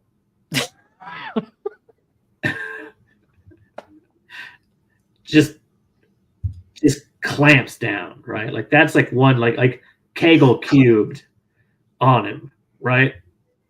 Yeah. What do you think would happen? For sure. Rand just nutting as she's presumably dying, and Moiraine's just stabbing her. Well, I mean, I think that's tWoTcast for this week, right? Lanfear's still alive. We don't know why. Yeah. That's one bloody slit. It's vertical right there. If you have any comments or questions, the best way to find us is on Twitter. Still? Is that a thing? Yeah. We still use Twitter or X. No. If you have any comments or questions, leave them below. We're on YouTube. Who cares about Twitter? And in theory, we'll get better at answering to them. And do we check the YouTube comments? Yes. Oh, yes. All right. It's great news. I do. Yeah. I do. Great. Yeah. Do you want me to read more? Because I haven't looked at the script. You can listen to the audio version of this show wherever you get your podcast. tWoTcast theme songs brought to you by the one and only Taffy Bennington and Andrew Bard of Time, intro and outro. And links to their stuff is below. I still don't have the script up, so keep on going. Oh, Jono, god damn it. It's going to be the funniest thing because it's like, join us next week. Thank you to our guests. There wasn't any. Join us next episode for more Wheel of Time covering. Episode 5. Fucking Christ, only one episode, 5. Oh, yeah. So you won't have to go to bed at 11:30. Thank God damn it. I mean, I love how long you've stuck with me for this, Jono, and our audience, by the way. Yeah. But man, these have been long. Yeah. Since Jono was the intro, I'll read his outro. I'm Jono, Suck Brick Kid. Suck brick, kid. You've been listening to Joe. Keep the change of filthy animals is what I would say to Jono in this instance. And Tom. Tom's gone. I don't know what to say. Tom died. I don't know what to do. I don't know what to do with Tom's already gone. Study your math. Oh, is that it? Study your math? Yeah. And then he'll say something else. He'll be like, study your... Pretend Tom was here and said, study your math. Cricket. Yeah. Cricket.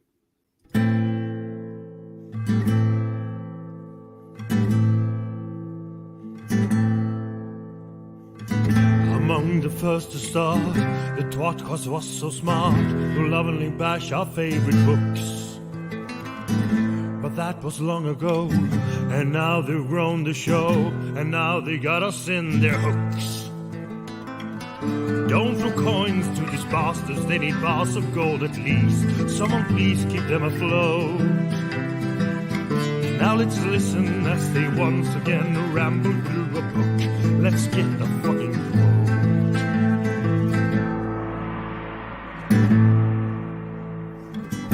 One of them is Tom, but he is barely on. Sometimes he calls into the show. Another one is Jono. Is he their joker? Oh no. And Joe, is he the stupid one? Welcome to the tWoTcast. We will share our love for books and all our hate in every episode. We'll entertain you, make you laugh so hard you barely can stand up. That is the tWoTcast.